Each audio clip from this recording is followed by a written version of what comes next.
孽畜！陛下光照贤才的圣旨你也敢接，还不速速滚下来受死！公子冷静，切莫冲动。公子小心，小心啊！小心！孽畜！老夫给你3息时间，莫要在上面丢人现眼。老逼的，你莫要满嘴喷粪！孽畜也是你叫的，你跟谁俩呢？孽畜！你敢跟你爹这么说话？哼！你是我爹，我还说我是你爹呢。哎呀！反了！来人，取老夫的长笛和大刀来！与其让这孽子冲撞陛下，倒不如让老夫亲自清理门户，再向女帝陛下谢罪。病儿了！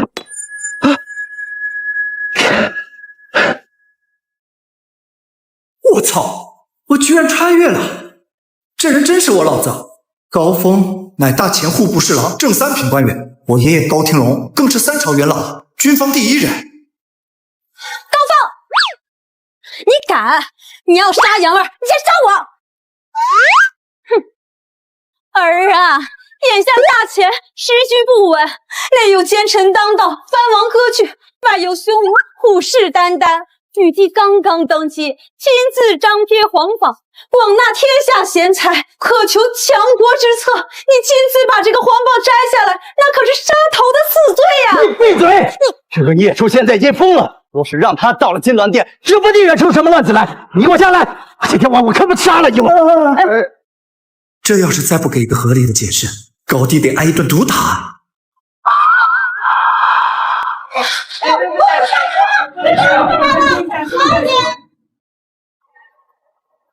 孩儿高阳拜见父亲大人。其实孩儿接皇榜是为了建功立业，重塑我高家100年荣光，并非冲动之举。重塑荣光？哼！你这个孽子！17岁那年，你一手永芦花，1片、2片、3、4片、4片、5片、6、7片。让我高家成为长安百姓茶余饭后的笑谈。你可记得18岁那年，你一手近看大石头，远看石头大，让我高家再次成为京城笑料，文坛笑齿。今年你19岁，竟私自接下陛下的求贤诏，你自己想死没关系，你可知此举会让高家满门都成为风口浪尖？你说，你这样一个废物，接皇榜干什么？我操！我穿越的这人这么废物的吗？父亲大人，事已至此，哪怕你将孩儿暴打一顿，那也无济于事。如今女帝刚刚登基，求贤若渴，孩儿接了皇榜，已然是长安城的众矢之的。父亲大人若严加阻挠，往小了说，那是对女帝不敬；往大了说，那可被追加一条欺君之罪。这小子说的还挺有道理，他何时变得这么聪明？父亲大人可曾听闻毒誓？毒誓？谋事有3：谋人、谋己、谋天下。谋己者，毒誓矣；行阳谋者，有损阴德计谋者，毒誓矣。今天下一统而北方不安，内有奸佞祸国，藩王割据，外有蛮夷虎视眈眈，寻常手段难以生效，当以毒誓治天下。这孽子难不成之前在藏拙？高伯父，青青不请自来，倒是叨扰了。一家人不说两家话，青青不必如此多礼。高伯父，青青此行是来退婚的。退婚？宋家和高家的婚约乃是从小就定下的娃娃亲，眼看着大婚将至，岂能说退就退？宋家此举将置我定国公府于何地？定下的娃娃亲，那是之前看高阳才高八斗，没想到闹出了这么多的笑话。可青青就不一样了，乃是陛下特许，旁听朝政的才女，未来前景一片大好。自古龙不与蛇居，退婚难道不是情理之中吗？更何况高公子接榜之事闹得沸沸扬扬，若是答不出陛下所问，那必然是会被冠上一个欺君之名的。到时候陛下责罚下来，岂不是还要连累青青？高大人高风亮节，必定是不允许此事发生的。高家之事，何须你个外人多嘴？不才，崔某乃陛下钦定状元，路见不平之事，自然是要出手相助。崔某心直口快，如果有什么得罪了高大人的地方，还望高大人海涵呀。再者，常常听闻高公子出入一些风月场，想必身边的红颜知己绝对不会少。再寻一位良配也是简单不过，何必缠着青青呢？你这是在侮辱我儿！不敢不敢，崔某只是就事论事。你高伯父，这件事情是我宋家不对，但这毕竟是整个家族的决定，青青也无能为力。家父特意让我来转告定国公一声，若是定国公府日后遇到麻烦，我宋家必定鼎力相助。滚！回去转告宋离那老东西，即便是退婚，也是我定国公府权去退婚。你宋家算个什么东西？既然如此，那我宋家就静候定国公的大驾光临。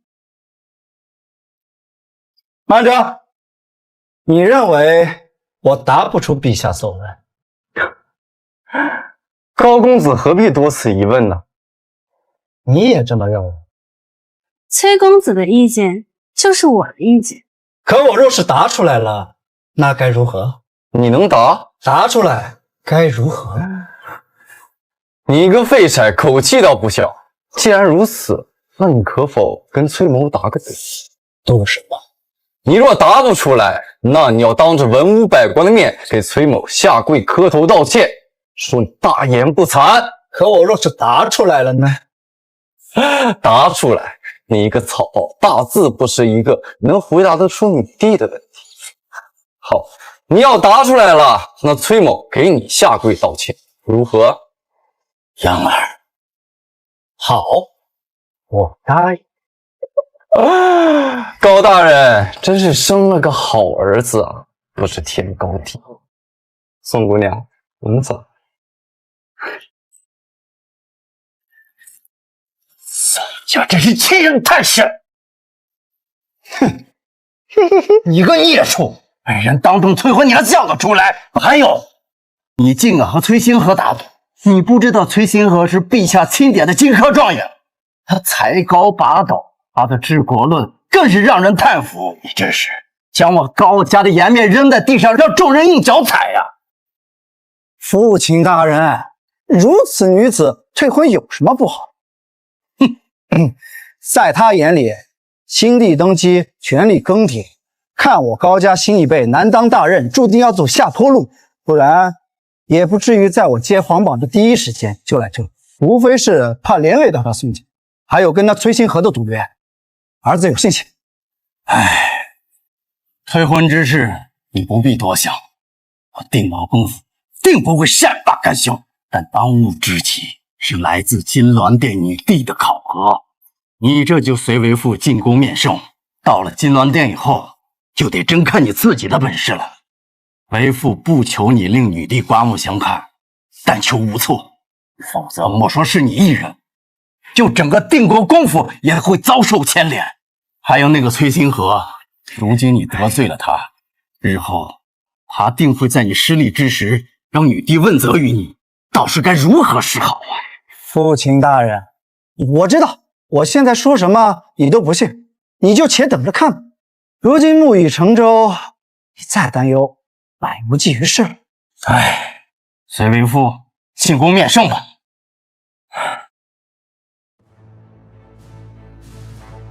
听说有人接了朕的皇宝，是的，陛下。何人接宝？听闻是高峰大人之子高阳。啊！高阳之子高阳，他就是纨绔子弟，废他一个，这简直是胡闹！完全亡命于儿媳，把朝廷当成自己家。当真有此事？陛下，你有所不知，这高阳可是我大前出了名的烂泥扶不上墙。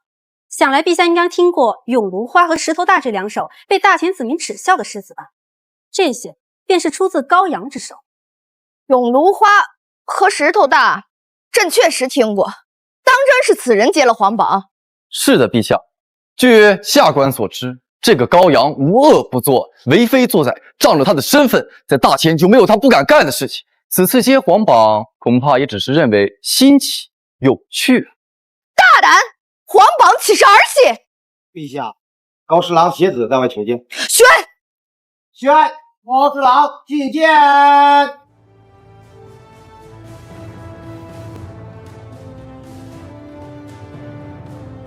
臣参见陛下。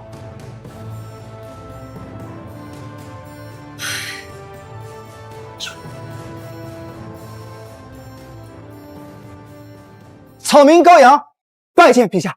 是你接了朕的皇榜。陛下恕罪，孽子无道。此次臣带孽子前来，是为了让孽子不错。草民就是陛下要的治国之子。叶子，你这真是想把我高江往绝路上逼呀！好，有胆识，先起来吧。朕可丑话说到前头，接皇榜是大事，你要是回答不上朕的问题，朕可是要降罪于你高上。草民若不能替陛下分忧，这罚也是该领。奇怪了，我观这高阳谈吐不凡，倒也不像他人口中所说的纨绔子弟。莫非这其中有什么误会？先让朕来试他一试。既然你说你就是朕找的栋梁之才，那朕问你一个问题：你现在杀了你的仇人全家，看着满地的尸体，心中畅快的时候，发现屋内还有一个孩子，你该当如何呀？草民会对他说：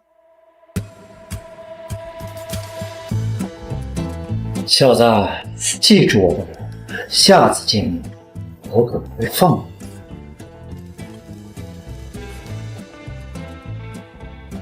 哈哈哈哈哈！小崽子，我们又见面了。哈哈哈哈哈！哈哈哈哈哈！哈！陛下恕罪，孽子无才，冲撞了陛下，都是臣管教无方，一切责任在于臣，请陛下责罚。果然是脓包一个，上来就丢人现眼。还好我及时退婚，否则今日受辱的岂不是因我？朕为何要责？高阳，既然你自己找死，不如我来助你一把。陛下，杀人不过头点地，昔日之仇，满地尸体就算了，这孩童手无寸铁，若妄加杀戮，这手段未免太过残暴。此等冷血之人，若要为官，那必定为祸一方啊！不错，状元言之有理。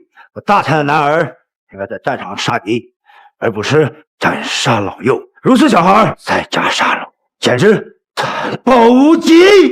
王老将军所言极是，高某的大刀的确不斩老幼，但高某还有一把小刀。巧言如簧，但难掩你残暴的本性。我大前义之以仁义治国，此行此举实在残暴无度，大伤天和。崔状元、宋小姐，你们身居高位，位极人臣，高风亮节，草民佩服。但草民就是一个普通人，草民做不到放他，否则就会令草民的家人在不安中度过。你怎可知10几年之后，他会再报灭门之仇啊？按陛下假设，若小男孩的父亲懂得斩草除根的道理，又何来今日的灭门之祸？但反之，若不斩草除根，10年后、20年之后，有可能又一门灭门之灾就会落在我高家的头上。我高某可以在愧疚中过一辈子，但我高某绝对不能在担惊受怕中过一辈子。斩草要除根，是小男孩父亲教的道理。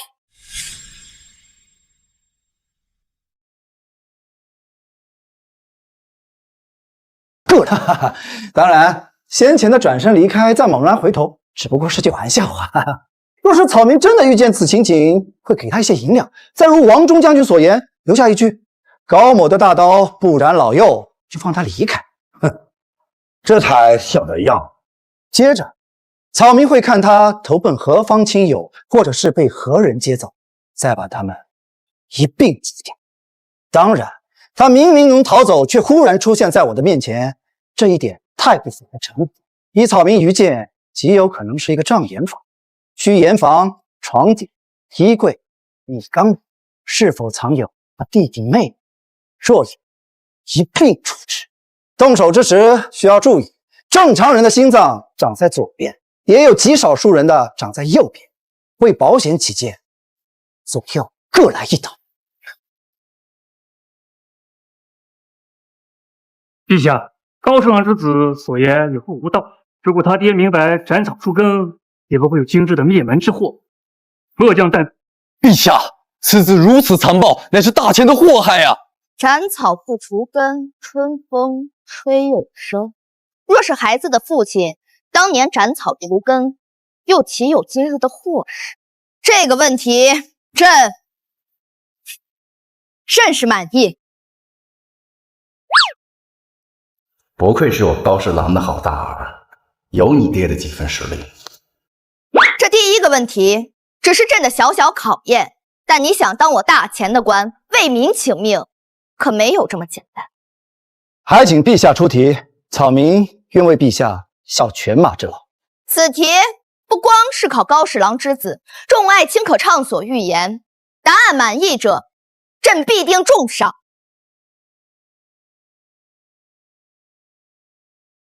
你是一个茶商，在江南穷乡僻壤之地包了一个荒山，想要种茶就得先开荒，但当地的居民大多慵懒，就算招到了几个居民上山开荒，也大多懒散。但眼看着种茶的日子就要到了，你们该怎么办？陛下，这很简单，既然100公钱没有人，那就2倍、3倍。如今之下，良心没有百姓向右开荒。王老将军，此言差矣。既是商贾，则当种地。3倍的工钱固然有人享用，但大大提高了成本。再者，朕刚刚说了，就算上山开荒，当地的居民大多懒散，茶商在当地毫无根基，无法制约，你又该怎么办？陛下，石末将考虑不周，但陛下此题未免太难。当地穷山僻壤，百姓生性懒惰，若不提升工钱，哪有百姓响应？而懒惰更使得百姓，既然穷山僻壤，百姓更加消极懒惰，消极怠工，难以克制。此题无解啊！既是选拔我大秦为国为民之大才，此题怎么能简单？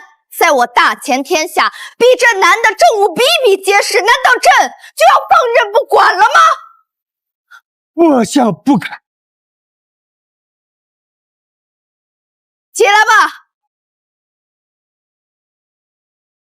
此题开荒不难，种地不难，要以最快的时间、最小的成本开荒种地，却很难。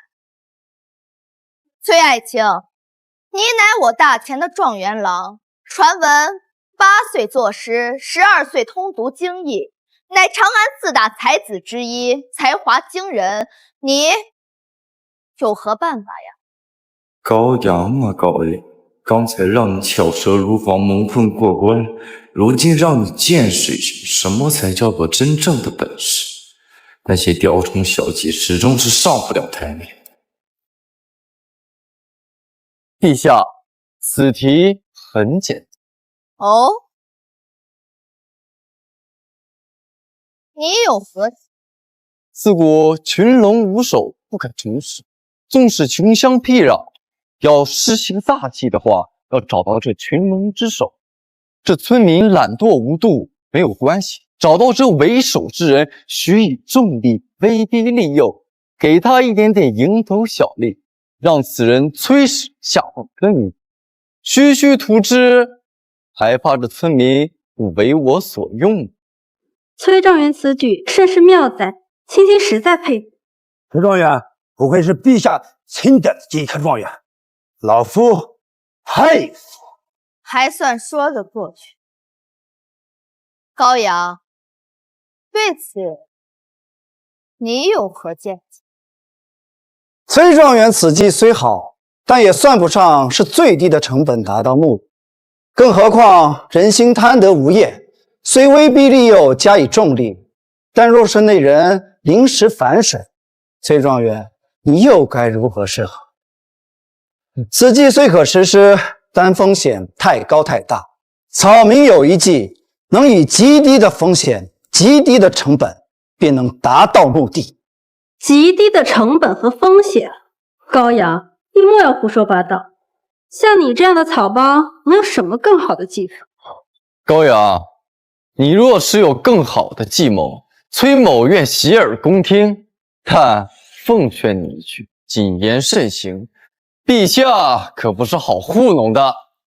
这一对狗男女还真是一唱一和的，看老子怎么打你们的脸！站在茶商的立场，他们的目的很简单，就是以最快的速度低价雇开荒。但是当地的百姓又大多懒惰，开荒又苦又累，茶商在当地又无威望。纵然是花高价钱雇人，那百姓也只会是3天打鱼2天晒网。是这个道理，那该如何做呢？想要达成目的，那就只能玩弄人性。草民的法子很简单，只需要做一个局，草民愿称之为戏猴局。那该如何玩弄人性？如何做局呢？草民若是茶商，便先会以3倍、5倍的价格雇10几个百姓先来开荒。守正，北将军还以为有什么妙计，原来也不过如此而已。草包，亏我以为你会想出什么办法，就这样。孽子，你什么样我还不清楚吗？刚刚险些被你装到了，这下完了，回答不上来，高家就要有祸了。诸位先别急嘛，等我说完。前几天先令百姓集中开垦，百姓若是偷懒睡觉，尽管呵斥，满脸着急，尽量伪装的像一点。当地百姓偷懒成风，大多是阳奉阴违，在他们眼里，我急得上蹿下跳，甚至像一只滑稽的猴子，还会在背地里讥笑我几声，然后继续我行我素。但是几日之后，我就在这荒山里埋入几颗金子，此计便成。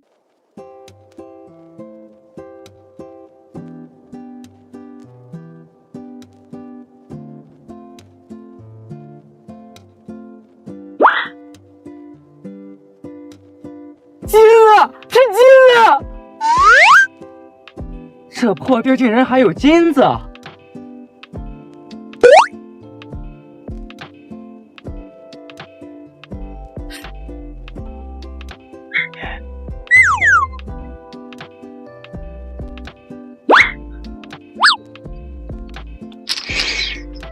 这件事情千万不要传出去。赶紧回去叫人，这地肯定不止这点金子，千万不能让别人抢了先。此番作态，数个小时之内，荒山上有金子的消息就会传遍村子，1、2块金子就能让人性的丑恶暴露无遗。这目睹挖金的村民，在金矿的诱惑下必定坐不住，如同热锅上的蚂蚁，焦躁不安。这挖到了金子的村民，更是会动员一家老小偷偷上山，此乃人性。到时谣言愈演愈烈，再也无需工钱，就会有各家老小扛着锄头齐齐上山，连夜挖地。这还是我的也费用儿子，来世被调包了。精彩！以金子勾出人性的贪婪，让全村老小齐齐上山开采，再在山上各处埋下金子，让百姓们认为这山下真的是有金矿。这样不仅节省了开荒成本，还能让村民连夜上山开荒。高侍郎之子，你果真没让朕失望啊！此计甚妙。该死，这岂是高阳能想到的计策？陛下且慢，此局到这里还没有结束。相反，最险恶的地方才刚刚开始。最险恶的地方才刚刚开始。穷乡僻壤，百姓懒惰，那当地的县令必定捞不到油水，很大概率会是个贪官。做局之前，完全可以重金贿赂。若有县令相助，此局事半功倍。叶子休要胡说！陛下，孽子口无遮拦，说错了话，请陛下恕罪。无妨。莫说这是假设，纵然在大前穷乡僻壤，乃至京都，这贪官还少吗？高阳，你且继续说，贿赂县令之后呢？贿赂县令以后，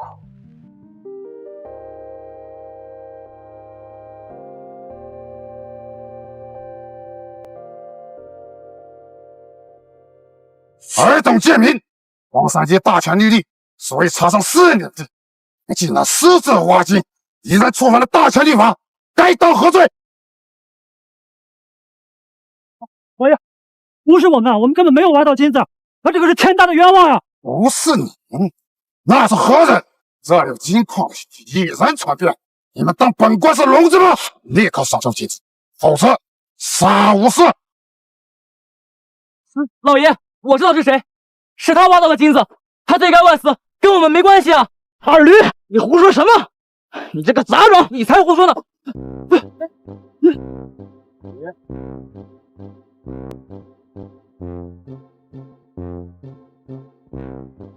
百姓善妒，大多见不得别人过得好，必定相互举报。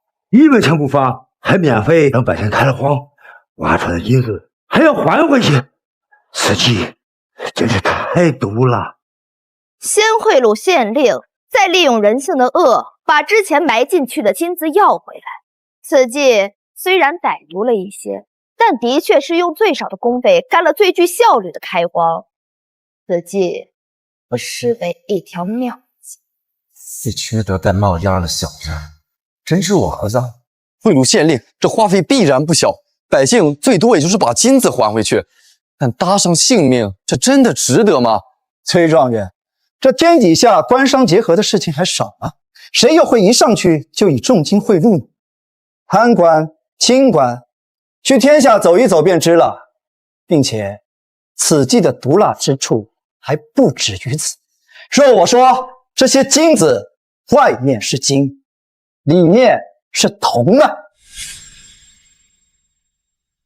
什么？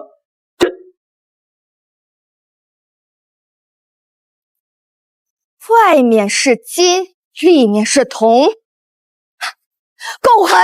若有县令相助，完全可以当场就剪开还回来的金子，再倒打一耙。村民偷了金子，严刑逼供之下，普通村民又有谁能扛得住呢？尔等竟然私拿大钱财产，说真正的金子去哪儿了？尔等可知，你们已经犯下了死罪！饶命啊，老爷！我挖到的只有这个，草民也不知道为何是铜的。带走！慢着，县令大人，在下愿意替他们偿还债务，这赔偿我来赔，怎么的？您就恩公，你就是我们的再生父母啊！大家不用客气。不过我这钱也不能白花，这样，从今往后你们就给我干活，只要干满10年，我就还你们自由之身。当然，我也不会亏待你们，只要你们干活越勤快，我就越快还你们自由之身。诸位若是没什么意见的话，就把这卖身契签了吧，不识字的按手印也可以啊。这，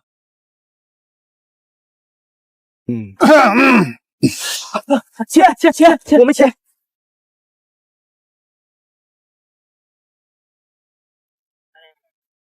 当然，我若是那茶商，一定会严防报复，出门多带几个护卫。等钱赚得越来越多，生意越来越大，为了方便运茶，就修个路，修个桥。当然，对外宣称一定是为了方便村民出行，如此还能收获一个大善人的名号。此计属实阴险，哪怕是朕面对此计，也难免陷入圈套。甚至还要感谢此子，哪怕事后反应过来，卖身契已签，此子又有护卫，根本没法教员复仇。陛下，时间太紧，此计还有一些漏洞。若陛下再给草民一点时间，此计会更加完美。什么？此计还不够完美？陛下，此计太过毒辣，勾结官员，还请陛下严惩高阳。请陛下严惩高阳。怎么会？这高阳怎么会有如此高深的计谋？难不成他这些年一直都在藏拙？请陛下严惩高阳！请陛下严惩高阳！陛下，正所谓计无好坏，全凭用计人一念之间。犬子此计虽略显毒辣，但请陛下明鉴。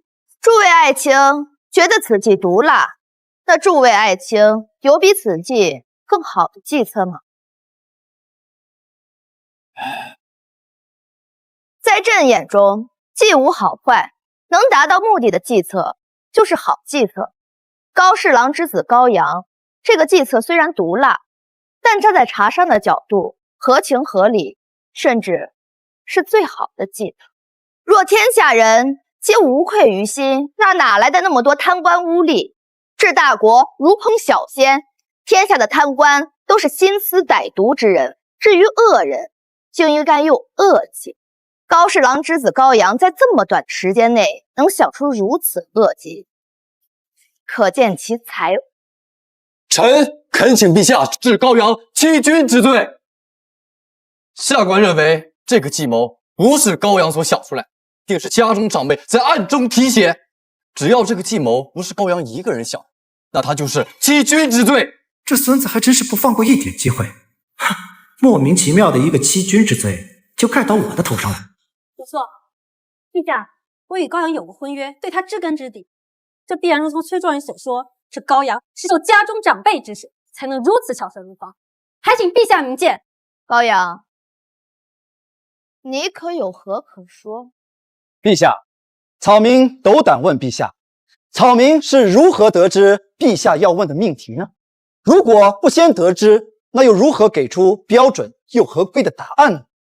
崔状元此举无疑是在小瞧陛下。你放胡言乱语，下官怎敢质疑陛下？下官质疑的是你。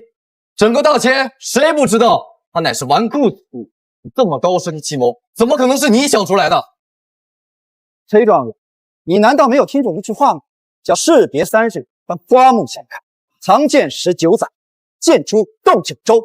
本来我是想以普通人的身份跟你们相比，奈何如今陛下需要人才，天将降大任于斯人也，草民只能挺身而出，为陛下排忧解难。你够了，魏爱卿，朕罚了，退朝。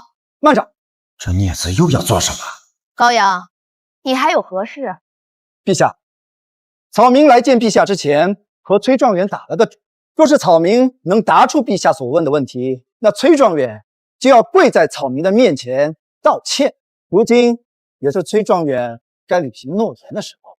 高阳，你好大的胆子！崔状元可是陛下钦点的金科状元，你让他下跪，岂非在侮辱陛下？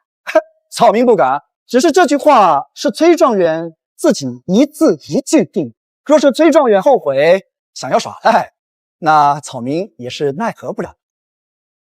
崔爱卿，可有此事？是，这是你和高公子的私事，朕不过多干涉。陛下虽说不多加干涉，可这赌注可是我亲自定下的。若是当众反悔，日后我在朝廷有何立足之地？该死的高阳，没曾想居然被你阴了一手。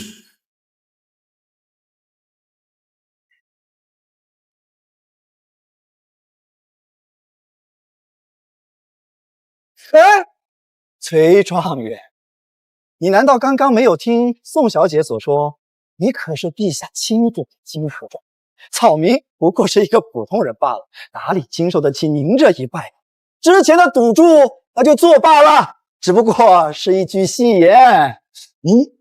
这还是我儿，进退有度。即便是崔星河也被他拿捏其中，既能让人知道崔星河输给了他，又能保全陛下的颜面，维护自身，此手段实属恐怖之极。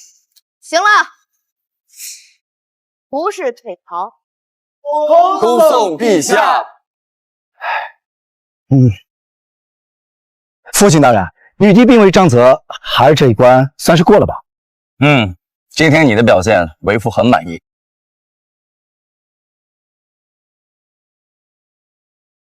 父亲大人，怎么了？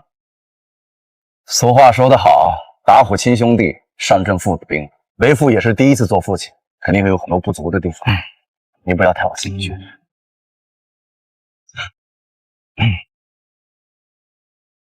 该死！这高阳居然一直在长桌，此次定国公府成功化险而已，这该如何是好啊？父亲大人何必担忧？陛下既没有当众赏识，就代表没有做出选择。这崔专之所以会输，不过是没有想到他藏拙多年，一时大意罢了。若真要较量起来，这高阳自然不是对手。更何况这高阳爱慕我已久，整个长安皆知，此事还有回旋的余地。再说了，我大秦天下世家林立，以女儿的才华，定能找到一个比高阳胜过100倍的才子。是定国公嘛，毕竟年迈，放弃也不足为喜。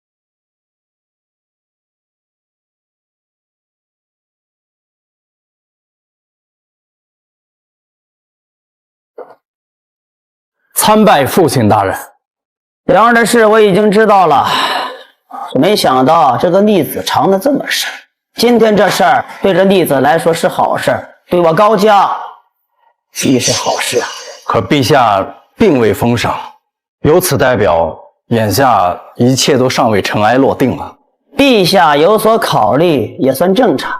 以我对陛下的理解，陛下在崔星河和杨儿之间还有最后一道关于治国的考试。若是杨儿不能胜了那崔星河，岂不是依旧难逃责罚？那倒未必啊。父亲大人对杨儿有信心？老夫活了70载，历任3帝，什么脏的计策老夫没见过。但是像他这种毒计，老夫还真是第一次见。杨儿可能会给我们带来惊喜。哎，只是恐怕老夫的晚节不保啊。但也无妨，只要老夫尚在，就能保他一条性命。趁老夫现在还活着，让他锻炼锻炼也是不错的啊。父亲大人，还有一事，今日宋李之女宋芊芊亲自登门前来退亲，只是在长安城内颇有议论，这该当如何？我高家的婚事可不是那么好推的，宋家军队后辈全部提出一个不忍，我高家受此大辱，老夫发飙，陛下应该不会说什么。哎，好了，不说这些了，坐下，陪老夫下棋。父亲大人，咱们可先说好了啊，若是输棋，您可不能拿棋盘打人啊。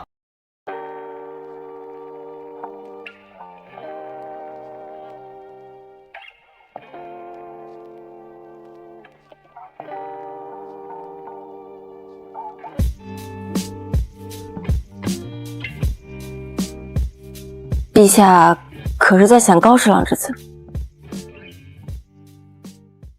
长安谣言误人，如此狠毒的计策，一般的纨绔子弟可想不出来。纵然是朕都没有见过如此毒辣的计策。这高阳对于人性的掌控，尤其是人性的恶，简直是恐怖。陛下若用得好，这高阳一定是大秦第1人才。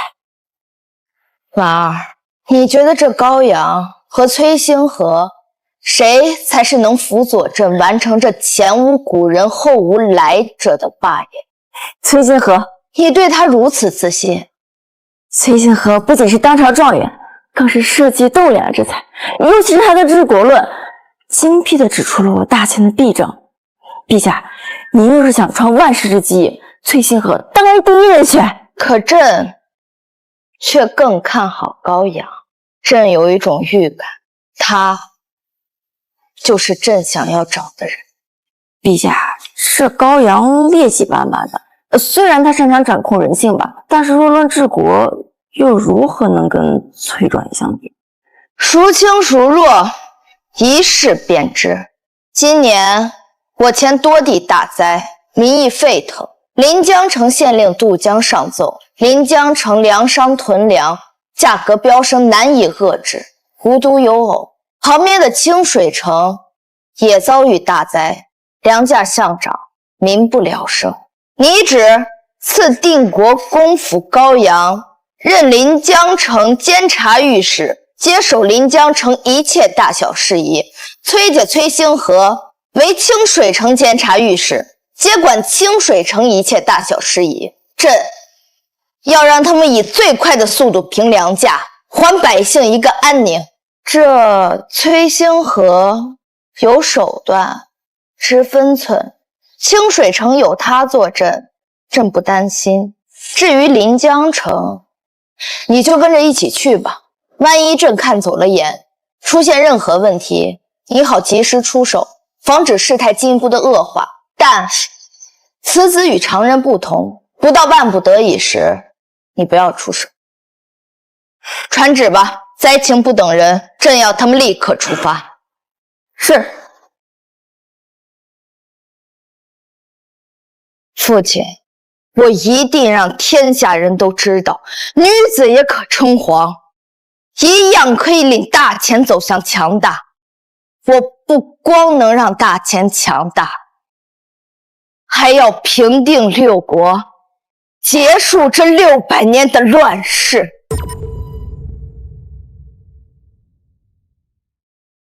奉天承运，皇帝诏曰：天下大灾，临江城灾情如火，特命定国公之孙高阳为临江城监察御史，掌临江城大小事务，即刻出发，不得有误。钦此。高阳，领旨谢恩吧。高阳，谢陛下圣恩。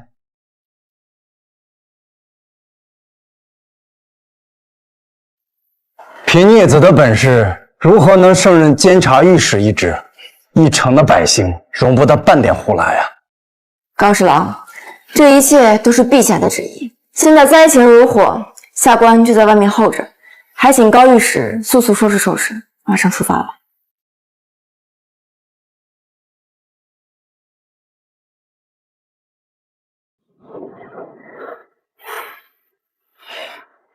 这是陛下对你的考验，若成，一飞冲天。但你一定要记住，认可不做，也不要犯错。纵然这样不成，老夫也能保你一条小命。是福是祸，全凭你自己了。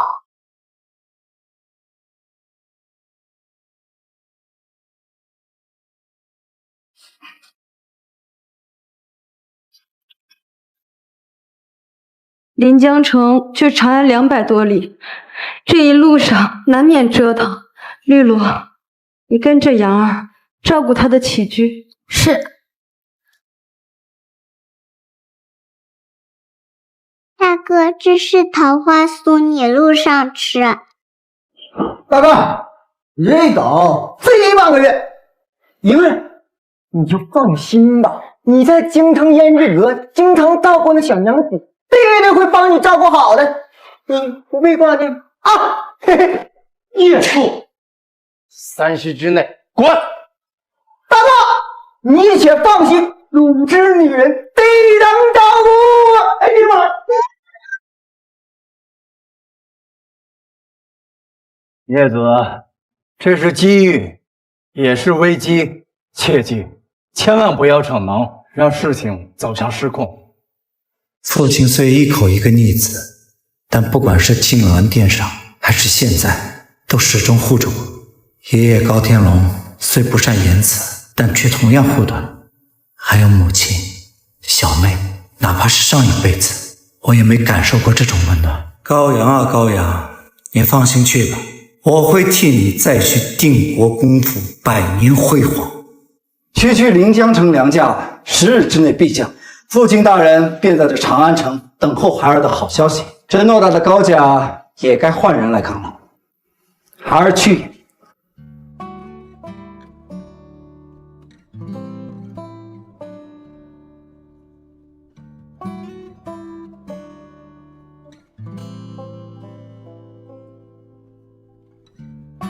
上官大人怎么在这儿？陛下有令，命我随你一同前去临江城。也是，毕竟是一城之百姓，容不得有闪失。高公子如此聪慧，难怪陛下对你如此看重。难怪对我，看来陛下此次考核的不止我一个人。如果我没猜错的话，还有崔状元。你怎么知道？此行我有多大权力？监察御史替陛下巡视天下，掌生杀大权。到了临江城，上至县令，下至百姓，一切高公子皆可指挥。也包括你？是。什么的呀？高公子，你这个要求提的有点莫名其妙。大公子，要不您先将就看看奴婢的腿。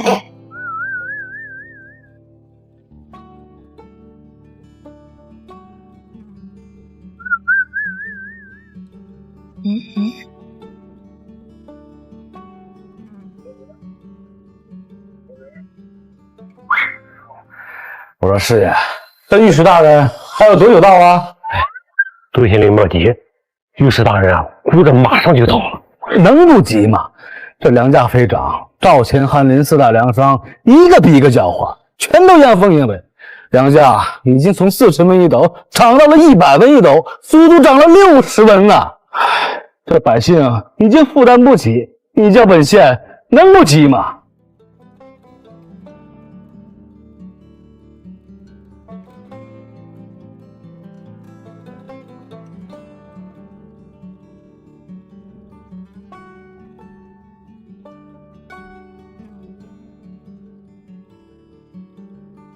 喂，杜大人，远方来人了！都起来，都起来！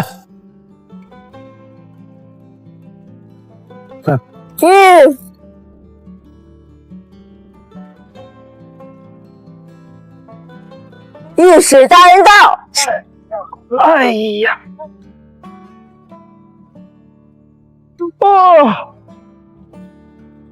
终于到了！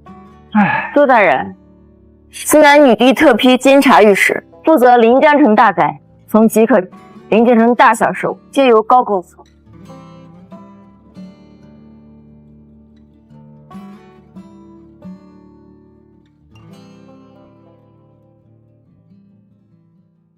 下官临江城县令杜江拜见高公子。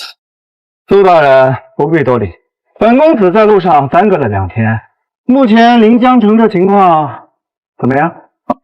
高公子，里面请。你们在外面等着吧。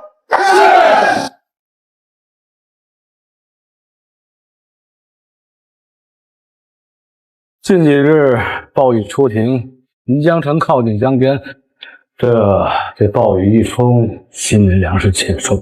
临江城内各大粮商纷纷疯狂囤粮，导致粮价在短短时内由40文一斗飙升至100文一斗。若不是下官下令开仓放粮，怕粮价还会上涨。另外，暴雨导致城外大片农田被毁，老百姓无家可归，大量难民涌入城内，急需安置，否则恐生骚乱。不知领下这局，高公子该如何破解呀？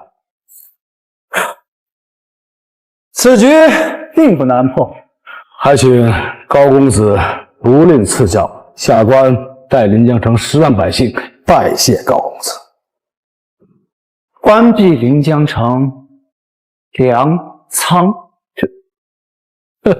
高公子莫不是在故意打趣下官？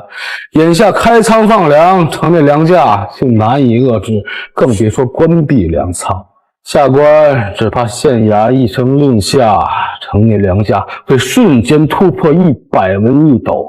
如此天价粮食，老百姓又岂能买得起呀？大前这几年不是干旱就是阴雨连连，大前的粮食收成本就不好。杜大人，临江城粮仓的存储粮还有多少？够临江城10万百姓吃够5天吗？自然是不够，不过一旦关闭粮仓，恐怕粮价还会疯狂暴涨，老百姓岂不是更加买不起粮食？高公子此言，属下官难以赞同。纵然是继续开仓放粮，那100文一斗的价格，杜大人，你说又有多少百姓吃得起？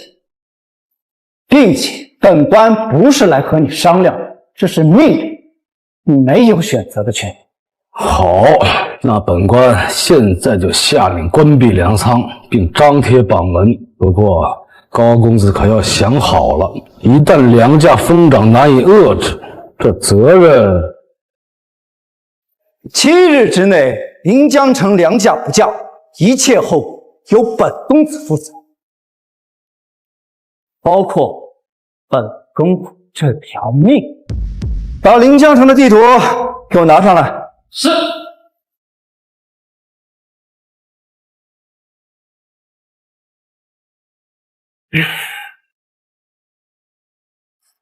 临江城的粮食一般是怎么运输啊？自然是水陆2种运输方式。不过临江城素以清水河闻名，水路运输比较多，时间短，损耗小。不知高公子心中可有何良策？那临江城内最大的几家粮商，杜大人可知？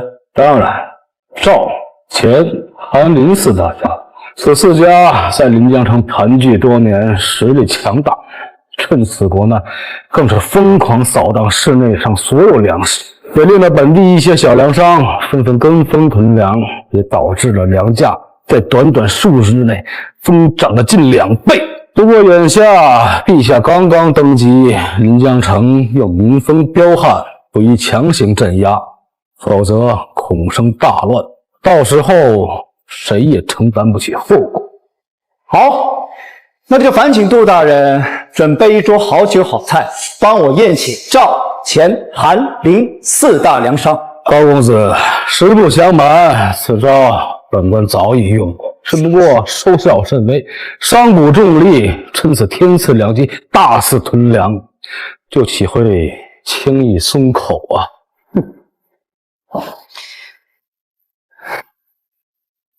你照做便是。那下官就要看高大人的手段了。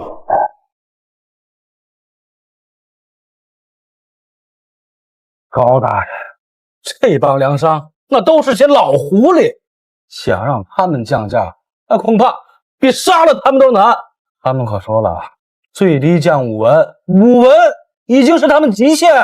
杜大人，心态平和点。你是一线的父母官，你都方寸大乱，还怎么评粮价？那下官就要看看高大人什么手段了。御史大人，前赵韩林4大家属到了。传4大家属，我等拜见高御史。哎呀呀！素闻4大家族在临江城有100年之久，是100里之内有名的富商。今日一见，怎如此落魄呀？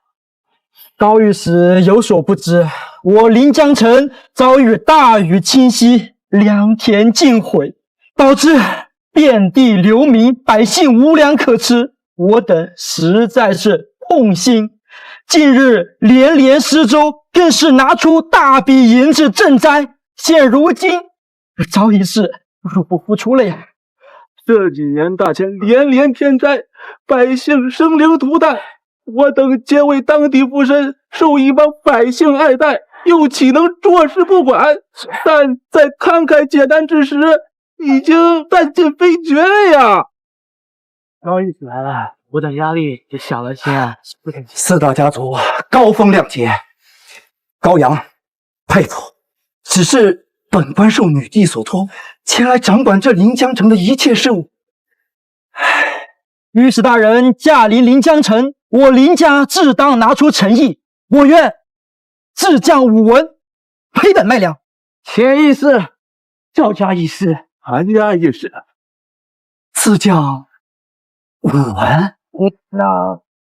那8文，自降8文。御史大人意下如何？本官要你们手中的粮食全部提高到150文一斗。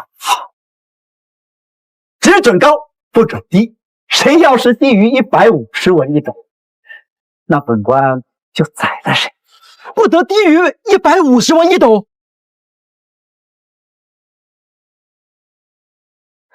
御史大人，老夫可能年龄大了，耳朵也不好使了。您刚刚说什么？让我等粮食不得低于150文一斗出售？本官的意思很难理解吗？150文一斗，谁要是敢低于这个价格卖的，让本官查到了，那就人头落地。尔等这回听清楚了吗？那御史大人，此事可否张贴榜文？放心，放心。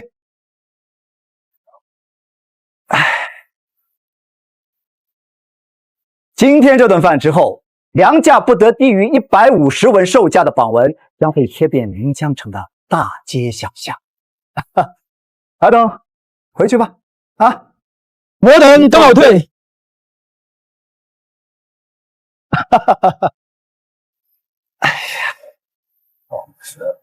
寇大人，您可知道这样做的后果吗？不出10日半月，那临江城必成人间炼狱呀！家被家破人亡，妻离子散，有老百姓会活活饿死，甚至一子相食也不是不可能啊！高御史，下官从出生至今已36岁有余，一身傲骨，从未求过人。今日下官恳请高大人还是收回成命吧。150文价格，除了商贾，老百姓那可是负担不起呀！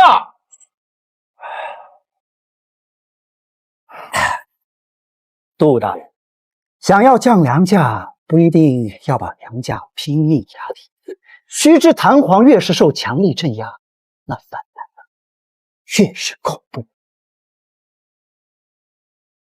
这杜江可惜了，虽是个父母官，但脑子不太灵光。7日之后，一切都会好起来的。本官不会拿自己生命开玩笑。哈哈哈！哎呀，哈哈哈哈哈！上官大人，余地陛下有令，临江城一切事务皆由高公子掌握。但如果一旦事态紧急不可控制，一定会出手。这放心。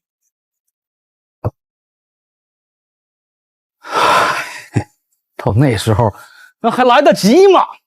不行，此事我必须要尽快通知女帝陛下，否则再让她这么胡闹下去，临江城数十万百姓可都完了。师爷，快速取我笔墨，本官要连夜弹劾上奏，800里加急，弹劾此辽。是。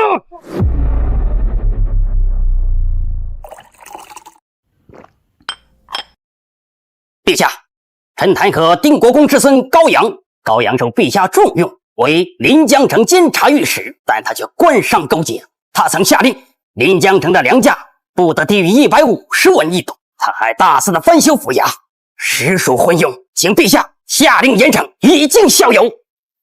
陛下，如此天下，时间一久，必将引起巨大的民愤。我将再同严大夫直言，请陛下严惩。百姓本就颗粒无收，难以度过灾年，还请陛下及时出手制止，以免造成无法挽回的后果呀！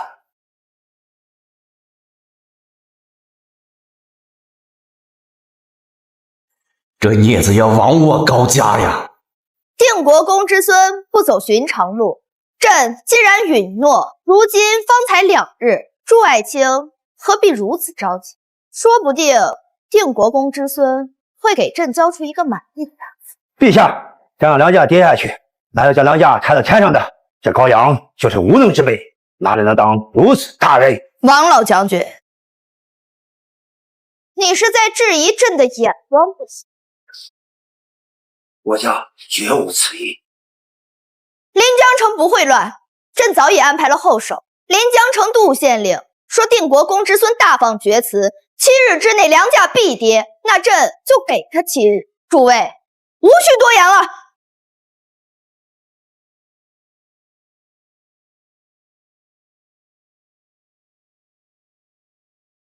哈哈哈哈！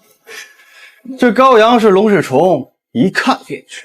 看来我宋家这根是对的。这高阳还真是糊涂，这商贾贪婪，他非但不压低粮价，反而还大肆抬高。这帮贪婪的粮商啊，若不把价格压到天上去，我宋青青啊，干脆一头撞到豆腐上算了。崔状元前往了清水上，高阳前往了临江城，两地灾情类似，明显这是一场比试。但这场比试，高阳已经注定惨败，崔状元将会成为整个长安城最瞩目的人物，注定一飞冲天。青青，你必须好把握。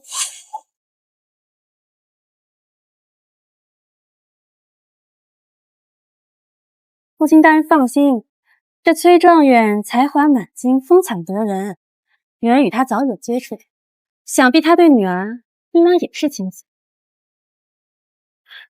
若是能拿下崔状元，我宋家一应大兴。哎呀，崔大人，您可真是神人呐！短短2天时间，您就把粮价压到50文一斗啊！您真是让下官佩服到五体投地呀！可临江城的百姓算是惨了。哎，崔大人，不知发生了什么？临江城的百姓为何惨了？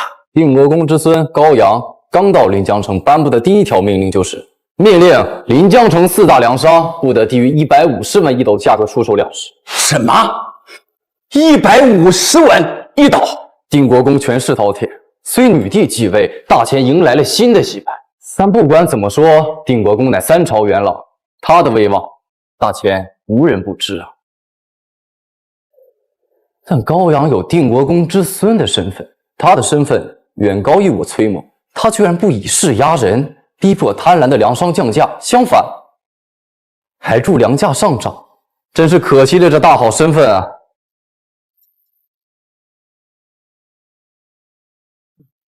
传本御史的令，告诉那些粮商不要太过贪婪，惹得本御史生气，后果他们自己承担。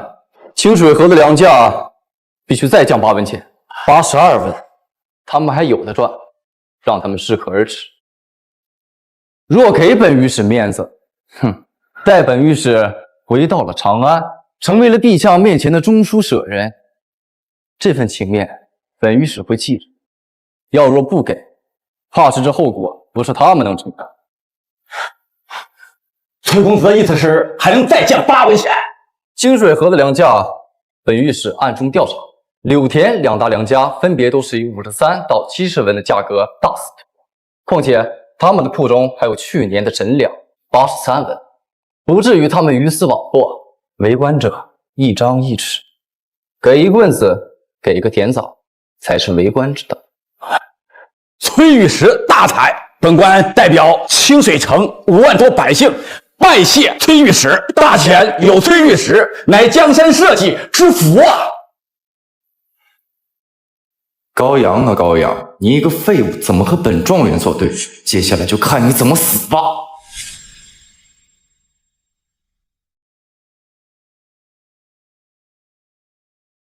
让我们活吗？大人，草民给你跪下了！大人，望你法外开恩，开仓放粮，不然我家一老一小都得被活活饿死啊！大人，今日早已不止180文一斗，已经突破了200文一斗。这欠杀的粮商有200文一斗还不卖，这帮吃人血馒头的畜生，他们迟早遭报应。大人，再这样下去，在群情激愤之下，只怕是难有后路啊！如此局面，你以为是本官想见的吗？这御史大人把关一下，老百姓能不怒吗？本官弹劾的奏折刚被打了回来，陛下令我等听御史的，本官又能有什么办法？大人，今日便是第7日啊！临江城的粮价非但没有跌，反而涨到了200文一斗，本王说的150文一斗，还贵了20文一斗。百姓存粮见底，咱们县衙也不可能开仓放粮。大人，在国庆天密云之下，必成大乱呐！御史大人在哪儿啊？他应当在华国寺。怎么又去寺庙？如今7日之期已到，本官现在就知道了。我倒要看看他以性命担保的良价如何降。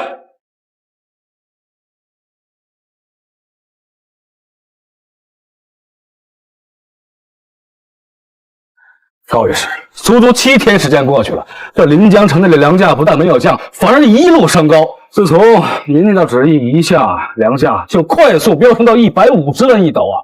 不仅如此，还在持续升高，现在足足200文一斗了。自从县衙当天榜文之后，县衙外每天都是苦苦哀求的百姓。再这样下去，场面必定失控，到时候一切都完了。您难道这真的不怕吗？杜大人，这4大粮商近日有什么动作？自从县衙张贴榜文之后，4大粮商以100文一斗的价格疯狂扫荡其他小粮商手中的粮食，哪怕是150文一斗都不卖，导致粮价一路升高。现在他们正囤着粮，等待老百姓的粮中耗尽，再持续提高粮价呀。现在是200文一斗都不卖了。明日大肆招工，开始翻修府衙。另外，张贴榜文，本官要召开一场盛大的赛龙舟活动，拔得头筹者免商税3年。什么？你这是祸国！此令下官会奏，宣告一事：你纵然是定国公之孙，但闯下如此大祸，你也承担不起后果。高大人，你究竟想做什么？你若不说，便只能替你接管临江城了。上官大人，还请赶快出手吧，否则百姓哗变，将造成难以挽回的大祸呀！你分明就不喜欢辅佐。我见过长安城中许多信徒，他们的眼神中都透露着一种莫名其妙的狂热，但你并没有。这几日你走访寺庙，并非你的本意，就连修缮那些县衙也是莫名其妙。为何要修缮县衙？为何要令粮价高涨？为何要背负着一些骂名？你过不了几日就要离开长安了。高公子，这一切你必须给我一个交代。杜大人，还记得7日前本官跟你说过一句话吗？可是那句要想粮食降价，不一定要拼命压低粮价。看粮价暴涨，商贾贪婪，不狠狠收割一波，他们又岂会收手？杜大人，本官想问，4大粮商联合，纵然强压，粮价能降多少？8文还是18文？纵使降到80文，又有多少百姓买得起？除非高举屠刀，将他们全部杀掉。但一旦开始诛杀，所有的商贾都会提心吊胆。但是对于普通百姓而言，不管是100文一，还是150文一斗，亦或是200文一斗，根本就没有区别，他们始终都买不起。但临江城粮价暴涨，甚至官府下令不得低于150文一斗卖，这会吸引什么钱？咸、赵、韩、林4大粮商会贪婪地扫荡本地的粮食，抬高粮价，甚至本地的小粮商也会囤粮，妄想卖出一个天价。贪婪是人的本性，但天下商人无人不贪。但同样，这临江城粮价暴涨的消息将会以一个恐怖的速度传播至周围各地。近几日，城门外、马边，这每日送粮的马车和货船都在不断的增加。这临江城外地粮商的人数每日都在上涨。如今，这临江城早就不缺粮，现在临江城的粮价就像一个巨大的气球，看着它一出就爆。这帮商人妄想着大发国难财，这一次本官就叫他们家破人亡。那高御史，您要修葺县衙，需要赛龙舟，这又意欲何为呀？杜大人，你过几天就知道了。对于普通百姓而言，即便是50文一斗的粮价，那也需要银子来买。大人，下官有罪，下官不但愚笨，下官还弹劾了大人。这4大粮商在临江城根深蒂固，县衙内不知道有他们多少人，本官这才不说。前几日的弹劾不足挂齿，杜大人不必挂在心上。大人，就在1小时前，下官来找您之前，下官又上奏了一封，说辞更加激动，语气更加激烈。高公子，我立刻修书一封，马上快马加鞭，送至长安。高大人不必担心。上官大人，劳烦今晚在城门外用土和沙子装满沙袋，切记消息不能外露。本官大有用处。我立刻携陛下旨意，从城外调一批军马协助高大人。今日将是临江城一众粮商最后的狂欢。明天，我会让他们知道什么是真正的绝望。清水城粮价已降至82文一斗，崔状元放言，粮价还可再降7文。崔状元之才真是让人佩服，如此短的时间内，却能让整个清水城的粮价跌了足足18文，甚至还能再降，还没有动用武力，失了朝廷的威严，简直无愧状元之才。老夫送礼，恳请陛下封赏监察御史崔兴和。崔状元又有7日时间，便控制了清水城粮价，如此手段，真是令人叹服啊！我将也奏请陛下将崔状元立为典范，令各地官员学习。臣等附议。清水城距临江城不过几十里，清水城粮价控制了82文，不知临江城现在的粮价是多少啊？临江城传来最新粮价消息，临江城粮价已经突破至200文一斗，百姓怨声载道。临江县令杜江也送来最新急报，弹劾监察御史高阳。陛下，最近这7日，临江城的粮价一直在暴涨，并且这还是2日之前的消息。现在临江城的粮价恐怕还要更高。这孽子是怎么回事？当真要害我高家满门抄斩不成？朕力排众议，这就是高阳给朕的结果。不仅如此，高御史还想下令翻修县衙，在清水河上举办一场盛大的赛龙舟活动。杜县令痛心疾首，下令800里加急上禀陛下。荒唐！老夫从政30年，从没见过如此荒谬之事，如此奸佞，老夫岂能容他？恳请陛下严惩定国公之孙，平息民愤。末将服役。臣附议。臣等附议。完了，我高家完了。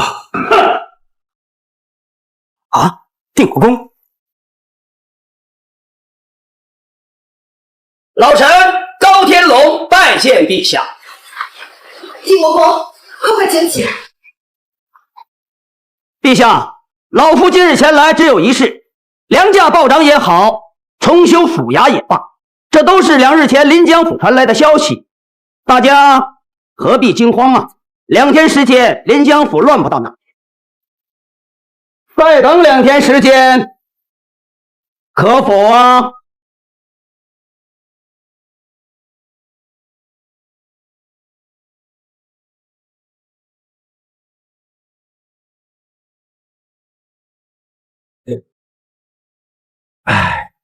杜大人，你这一早上都来回10来圈了，都快把本公子给晃晕了。大人，外面这民愤您坐得住，下官可坐不住。像您这般心理素质，真是世间少有。行了，杜大人，去取临江城县令来吧。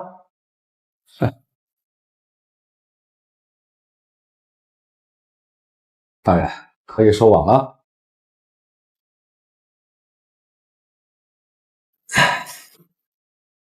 即刻贴出保文，临江城的粮仓全面开仓放粮，以100名一价斗赏，这份保让咱对江城大些信心。长官大人，即刻派兵接管临江城马，所有货一律不得出场，违令者斩。临江城的各个城门派重兵把守，一律粮食不得出使。谨遵大人旨意。大人，下官还有些担心呢。正如大人先前所说，说开仓放粮，不怕粮库粮食不够用；说城内粮商硬扛几日，只怕是粮仓粮食一旦受攻，到时候不该如何是好啊？杜大人，你难道忘了城外还有一批赈灾粮吗？赵钱韩林4大家族盘踞临江城100年，势力错综复杂，只怕他们知道粮仓虚实啊。他们知道，他们能打，但那些外地粮商和临江城本地的小农商，他们能打？先卖赚，后卖破产，不卖那就净亏100亿元的粮损和成本。杜大人，如果是你怎么选？阴谋能躲，阳谋你怎么？下官这就去办。哎，等等，大人还有何吩咐？粮仓粮食不多，不能卖得太快，让百姓排队购买，还要一户一户的登记。再者，对外放出消息，就说陛下已经下令征采，有10万担粮草已经运往临江城。本官最痛恨的就是那些发国难财的粮商，这一次，本官就要让那些发国难财的粮商全部破产。限粮令可能是10天，也有可能是半个月，全看本官心情。大人此计甚毒，城内粮商遇到大人，那是倒了10辈子血霉呀！这下临江城内粮价怕是要大跌了。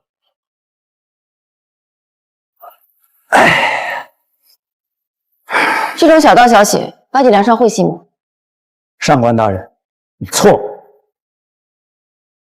上官大人，你还是不懂人性。这外地来的粮商不惜远跨几十里前来卖粮，这路上的损耗就不止10分之一。再加上伙夫、徭役每天的工钱、饭钱，每拖一日，他们的成本都在拉高。纵使他们硬挺不卖，那回去又是一笔高的成本。现在对于他们来说，一丁点风吹草动，那都是风声鹤唳，毫无建议。这个局最厉害就是踩踏效应，先出手的还能赚到钱，后出手的，大公子，您该不会有朝一日将奴婢卖了，奴婢还给你数钱吧？本公子看起来像是那种人吗？那你还不给本公子好好捏捏钱？要是捏的不好，那你可得小心一点了。哎，用力点。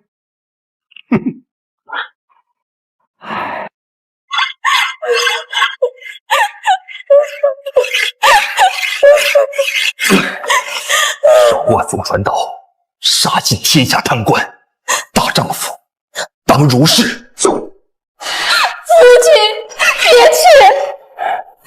我出门后，你尽快回娘家避避风头。床褥底下有些碎银两，如果我死了，你便再找个夫君，也能有些底气。临江城10万百姓无一人出手，你为何要去？就当是为了我留下承诺。临江城粮价从50文一斗暴涨至220文一斗，寻常百姓根本就吃不起粮。这一切都是因为那个昏官。如果我要杀了他，这临江城的粮价就能降。我身受自有习武，快意江湖。临江城是我的家，我可以死，但我不能眼睁睁看着我的家尸横遍野。夫君且慢，奴家觉得临江城的一切都太不寻常，再等2天可好？我觉得列位大人不像表面上看起来那么简单。一旦骚乱，纵然他是长安豪门之子，也无法承担后果。哄抬粮价，趁大灾吃人血馒头。承修县衙，长安第一罔顾，果然名不虚传。若高御史真有本事，任临江城粮价下降，我陈胜愿一辈子给他当牛做马。但这可能吗？我意已决，就算拼了不计条命，我也让他血溅当场。宁君，下辈子我再好好弥补你。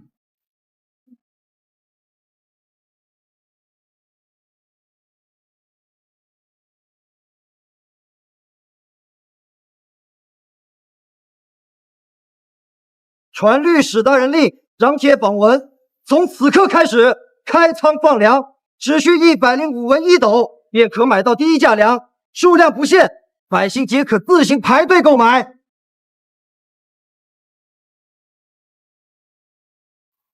我操！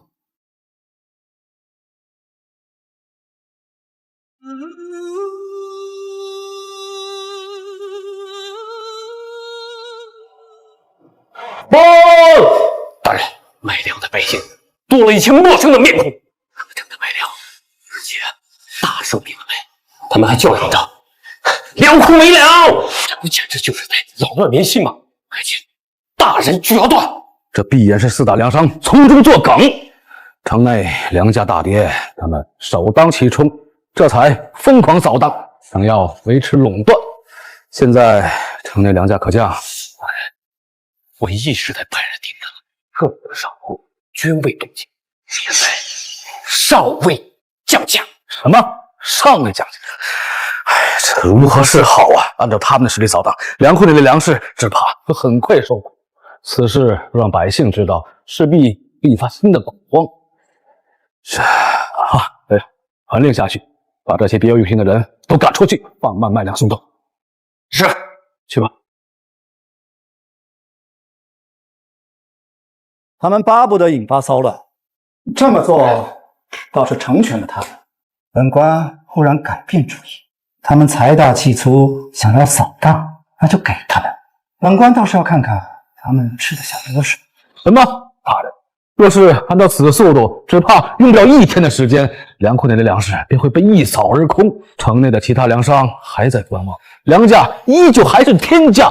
这外面如此多的百姓，大人，这使不得呀！商贾观望，这是天性。开仓放粮只是计划中的第一步。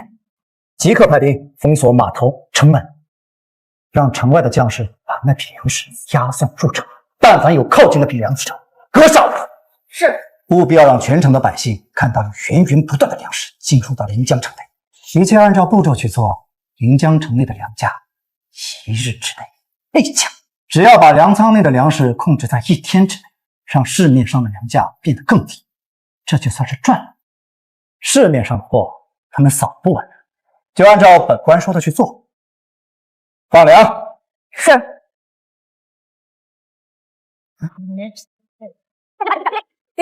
吁！见此令牌，如陛下亲临。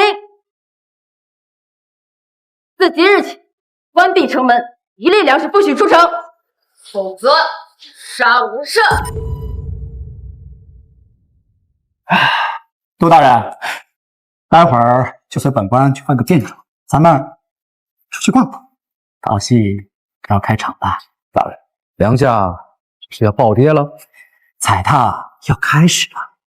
大事倾轧，在此等大事面前，四大粮商只不过是螳臂挡车。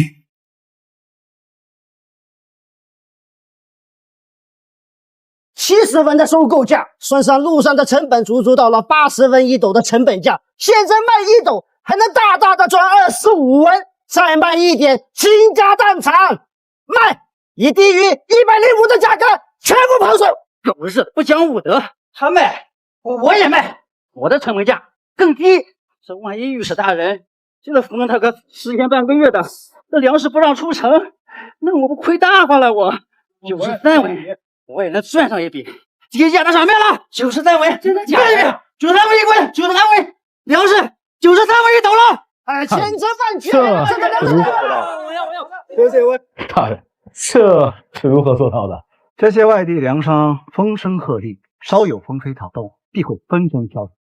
这就是人性，谁都怕卖慢了，谁都怕倾家荡产，而一起抛售，就必定会导致粮价的迅速上涨。不到1刻钟，粮价就暴跌达120文之多，最低到93文1斗。大人的手段，下官叹为观止啊！93文1斗，杜大人，你未免也太小看踩踏效应了。这外地粮商只是打响了降价的第1枪，这真正的暴跌还没开始呢。大人可是说城内的大粮商还未开始兜售？但这绝不可能。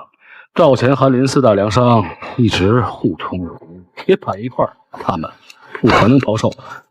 不过照目前的情况，大人的所作所为足以向长安有所交代。下官这就奏请女帝给大人起功。铁板一块，哈哈哈！杜大人，你这次未免也太高看4大家族了。你且记住一句话，这句话不仅在大秦天下内适用，哪怕是100年后、1000年后。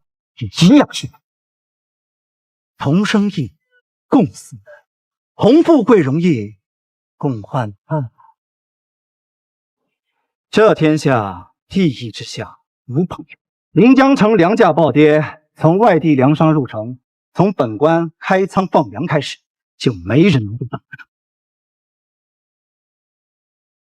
利益之下无朋友，临江城粮价暴跌乃是大，谁也阻挡不住。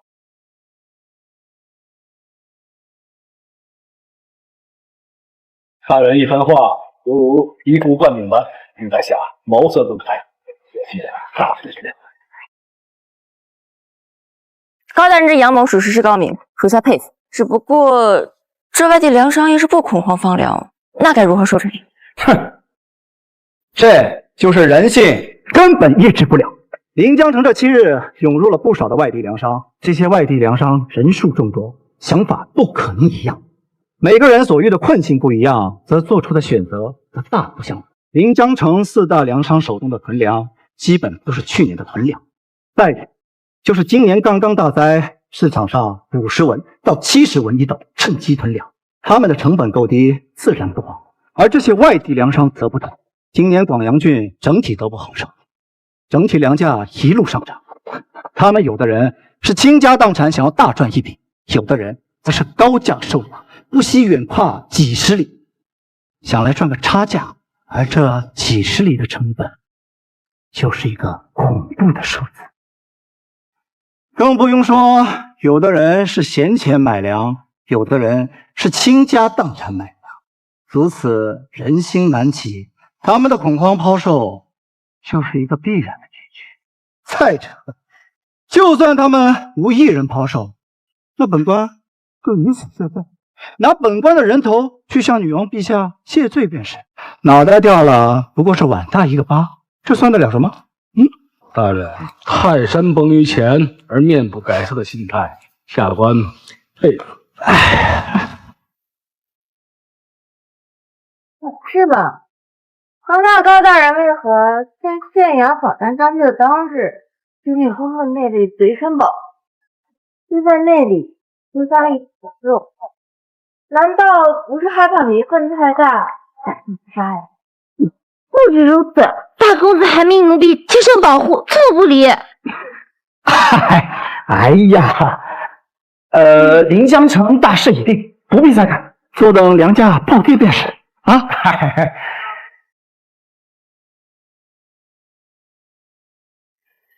临江城内的粮价既已低至93文一斗，那就派人大肆扫荡，再下公文，县衙内粮仓充裕，再下15文一斗，只要90文一斗。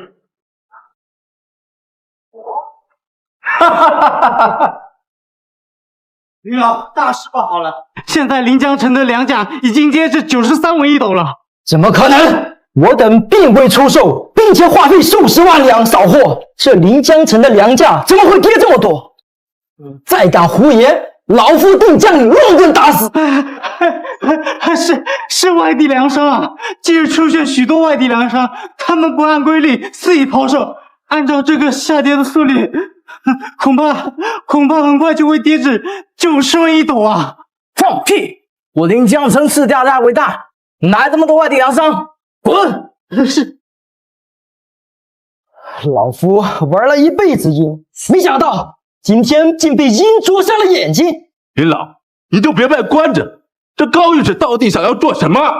诸位不妨想一想，这粮价提高至150文一斗，受益的除了我等，还会吸引到谁？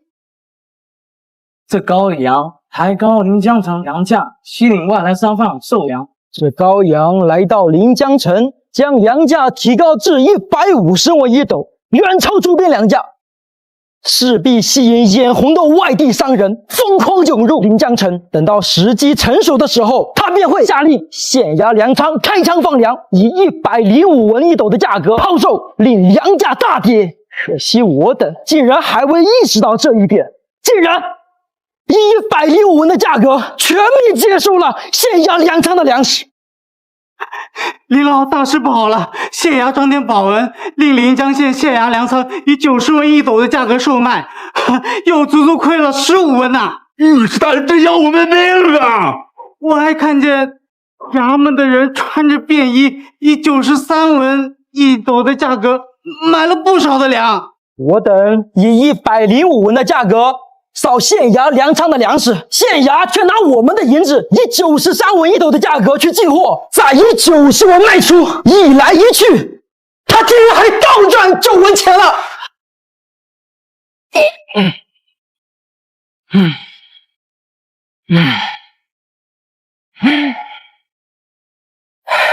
高阳，老夫倒是想成了他。不急，我等还为数。我猜县衙粮仓应该全是沙子，只要我等同心协力，恪守底线，粮价迟早会回暖，我等还是能赚大钱的。但若是我等抛售，这临江城4大家族可就穿完了。林老师也有理，我临江城4大家族共同进退，只要我等掌握粮食，未必会输。老夫这次回府下令，禁止一粮食流市场，告辞。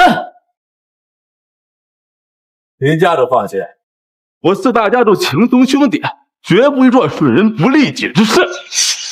老师，林老，我这就去吩咐林家的铺子，一文不降。臭货！老夫不卖，他们卖了怎么办？若到了那时，等待老夫的就只有破产这一条路了。先下手为强，后下手遭殃。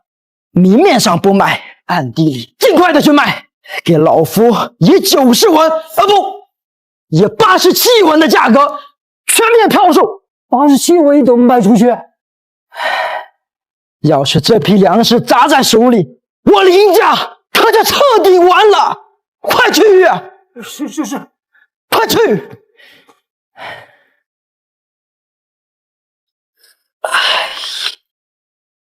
报禀国大人，临江城廉价已低至90文1斗。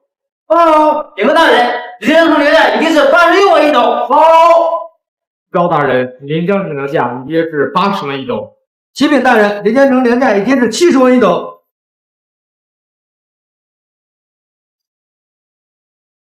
这招不错。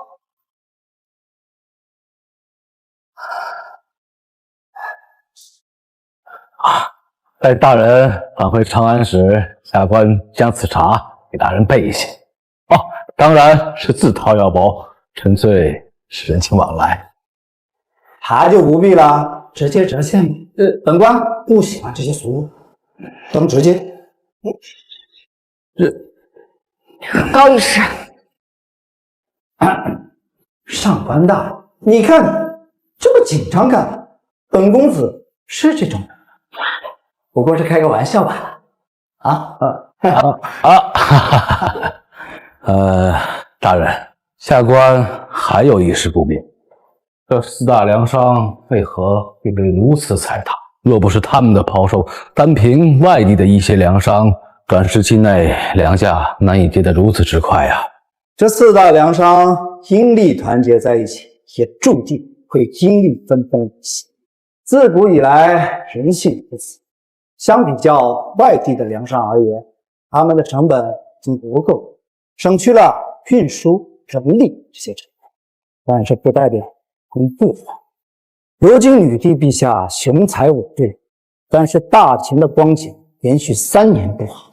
如果单从1年来看，好光景和坏光景是5-5看，但若是从4年来看，在他们的眼里，明年好光景的概率要大于坏光景。一旦连江城的粮价稳定，他们积压的粮食卖不出去，明年将会变得极其明显。一旦明年收成好，新粮尚且足够，那就更别说陈粮。粮价低至30文，那也是常见。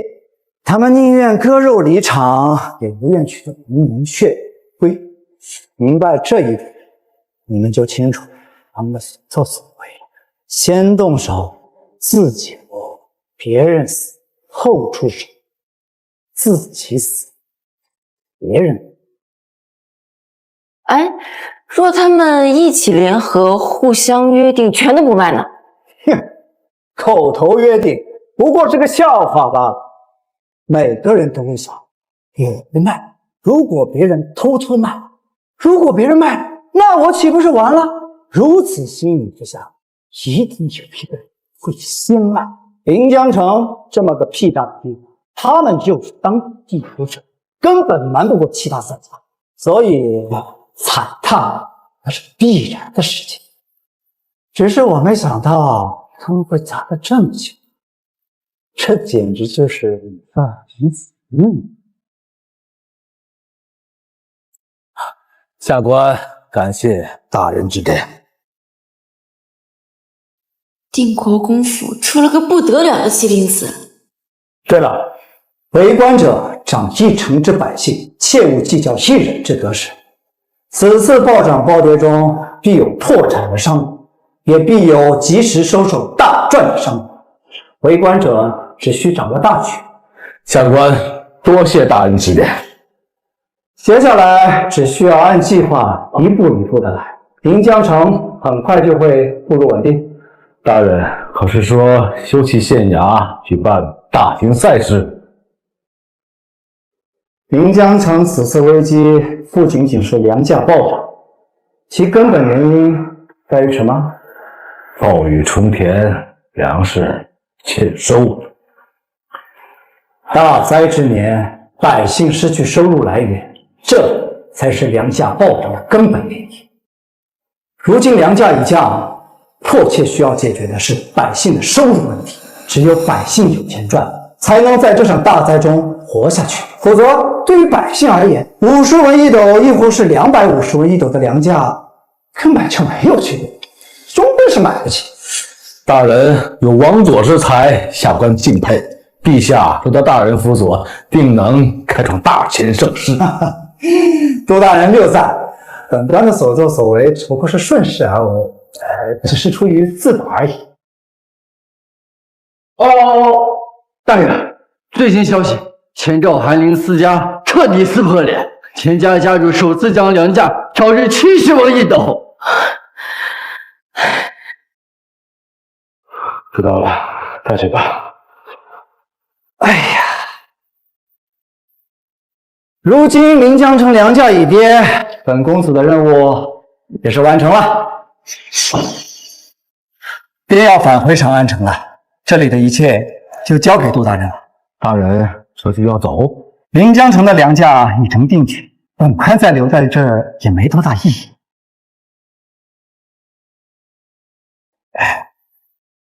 这是本官给这几日到访过的寺庙方丈写的亲笔信，待到府衙翻修之时，另可派人将其送去。杜大人的本事，那临江城的百姓是有目共睹，本官很放心。这份功劳，本官写到这儿就够了。倒是杜大人很需要这份功绩。大人如此待下官，下官无以为报。举办大型活动，以免3年商税为条件，这件事按大钱规矩需要陛下点头。本公子回到长安城后，会敲定这件事。只有一点，在下需要提醒杜大人，切莫因为大灾之年怜悯百姓而大涨工钱，否则只会弄巧成拙。大人所言，在下必字字铭记于心。那这里的一切就交给杜大人了。大人这么着急便走，下官还未曾好好款待大人，不如再多留一晚。陛下并未规定期限。算上路上的时间，估计长安城已经炸开锅了。哎呀，本公子真该回去了。大人，都怪在下愚钝，下官曾2次上书弹劾大人，以致将大人逼风口浪尖之地，还是让下官送送大人吧。那就劳烦杜大人了。玉罗，跟随本公子去收拾收拾行李。行。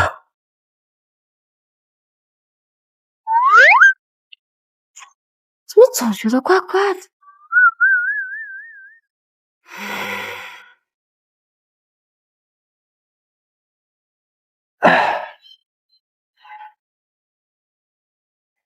消息传播较慢，近几日还会有外地的粮商陆续抵达临江城码头，可将其全部闷杀，逼他们割让。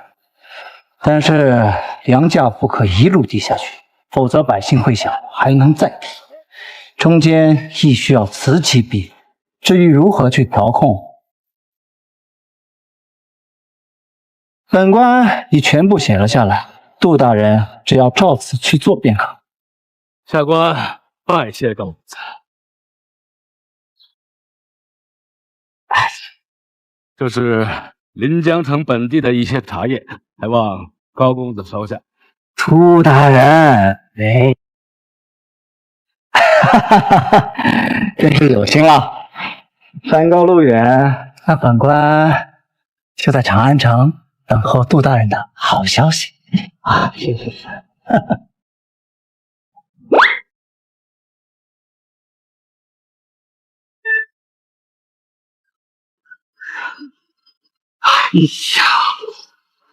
哎呀，大哥是年足足3年的俸禄啊！旁边还有个上尉大人，这万一要是传到陛下那里，什么3年俸？那就是临江城本地的一些茶叶。何况本官一生坦荡，从未欺压百姓，又未曾求高公子办事，纯粹是表达感激之情。纵然是女帝知晓，那又如何？本官曾2次上奏怒斥高公子，以致高公子刚把临江城的粮价打下，就要马不停蹄赶往长安。本官若不聊表心意，他还是回府。本官要3奏女帝。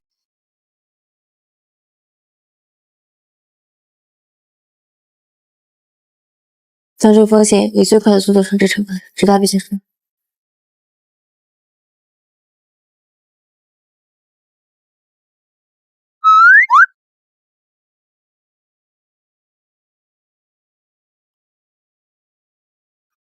高公子，这临江城的茶叶也不是什么贵重物件，才100文1两，这么紧张兮兮的干什么？上官大人，你这就不懂了。须知情义大一切。这次回长安，怎么也得享受享受吧，毕竟都穿越了，这不得去青楼一趟？不过这重量也足以说明杜江是个实在人。不对，你这茶叶盒里装的到底是啥？给我看看。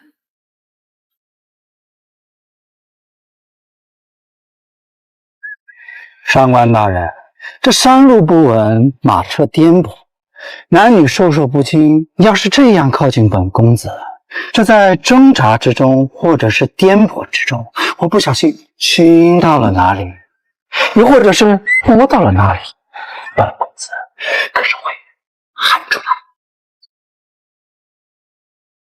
你还喊出来？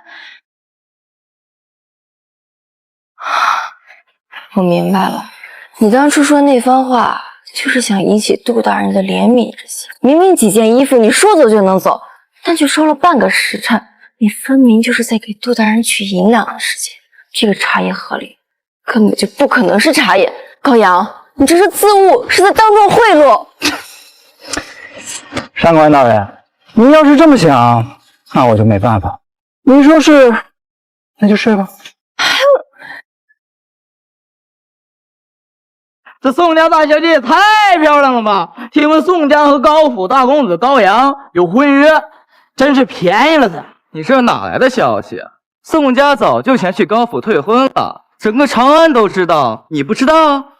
我这段时间不在长安，这等大事我哪里知道？宋家大小姐站在这儿是在等谁？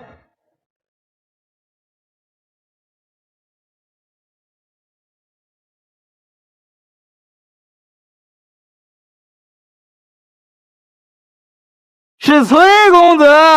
据闻崔状元去了清水镇，以雷霆手段镇压良将，短短几日便将清水镇良将以100文一担贬至82文一担。宋家小姐竟在此处迎接，看来宋家和崔氏有意联姻啊！这是丝毫不顾及高府了呀！卿卿奉父亲大人之命，特在此处迎接。宋小姐前来迎接崔某，真是崔某天大的荣幸。父亲大人已为公子设下接风宴，崔伯会在府上，特为公子接风洗尘。好，待崔某上禀女帝陛下，便立即前往。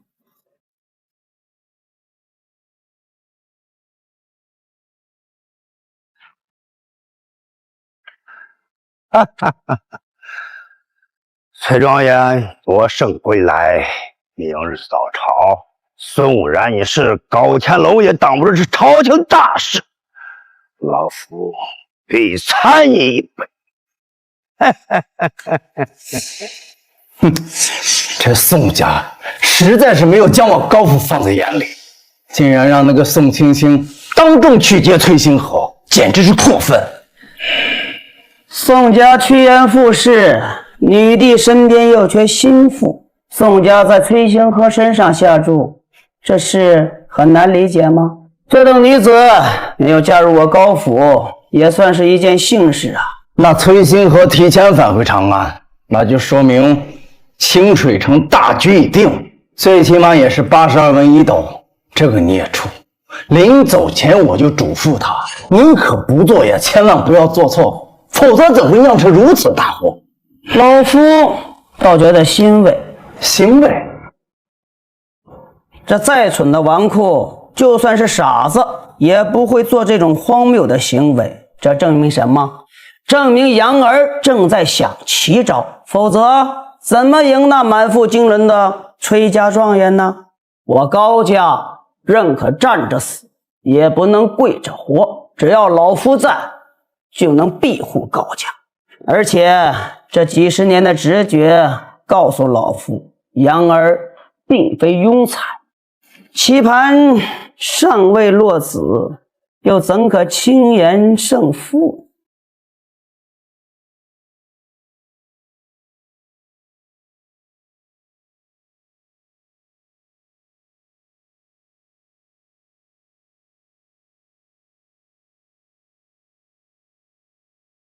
难道是朕看错了吗？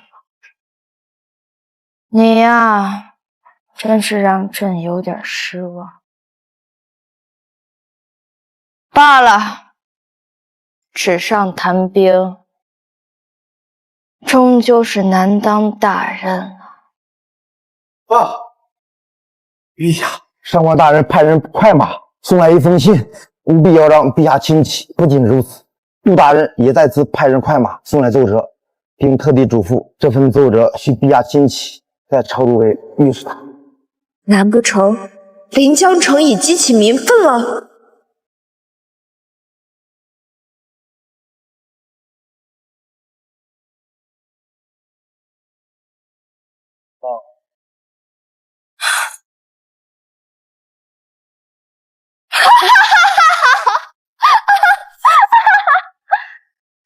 朕果然没有看错人啊！御史台那帮谏官这几日没少恶心朕，明日朕一定要好好出口气。这份奏折就不用抄录了，都下去吧。是。粮价一日之内暴降150文，甚至要降到50文1斗。好一个定国公之孙呐！朕还是小看你。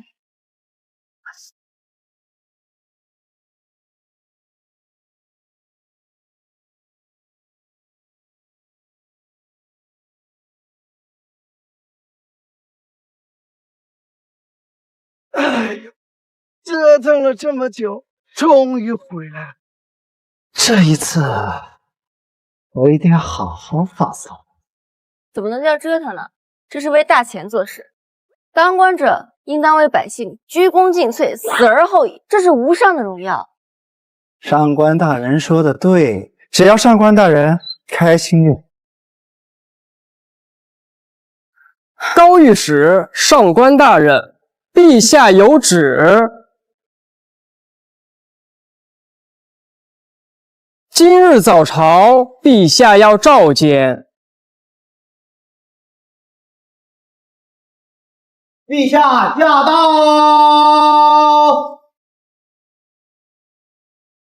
皇王万岁万岁万万岁！众爱卿平身吧。谢陛下。今日朕要论功行赏。陛下，崔状元以雷霆手，短短7日就令清水城的粮价低至80文一斗，实乃王祖之才，恳请陛下重用。陛下需参加英才，不用开创大强万世基业，甚至不惜以清水临江而成作为尝试。眼下高下立判，还请陛下有功重奖，有过重罚。臣等附议。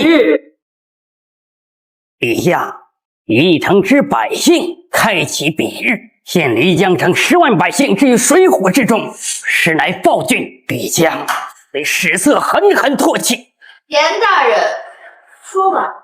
老臣想说的已经说完了，不过漓江城之事若不抓紧管控，任由其粮价继续暴涨，一旦引起骚乱，席卷天下，陛下将是天下的罪人。陛下，臣愿前往临江城为陛下分忧。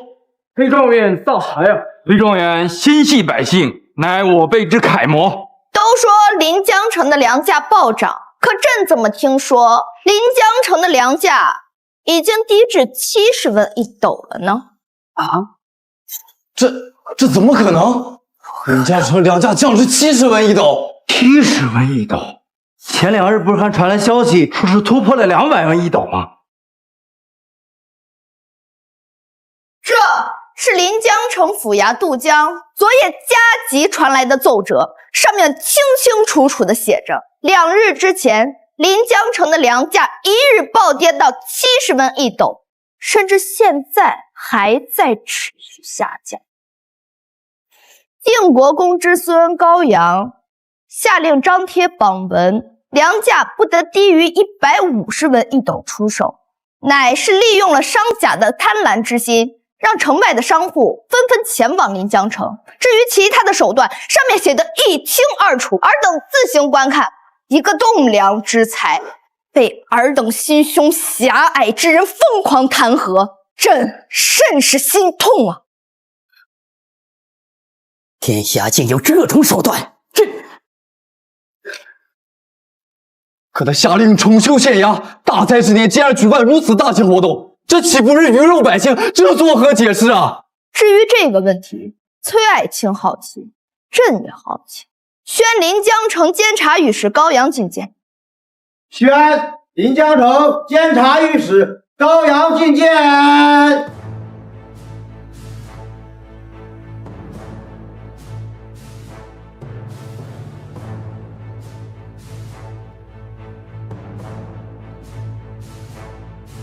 臣高阳拜见陛下。临江城的粮价骤涨，朕已知晓。杜县令在奏折中说，要重修府衙，举办大型的隆丰活动，阿得头筹者可免3年的商税。此事是真是假？启禀陛下，这是臣的旨意，还请陛下恩准。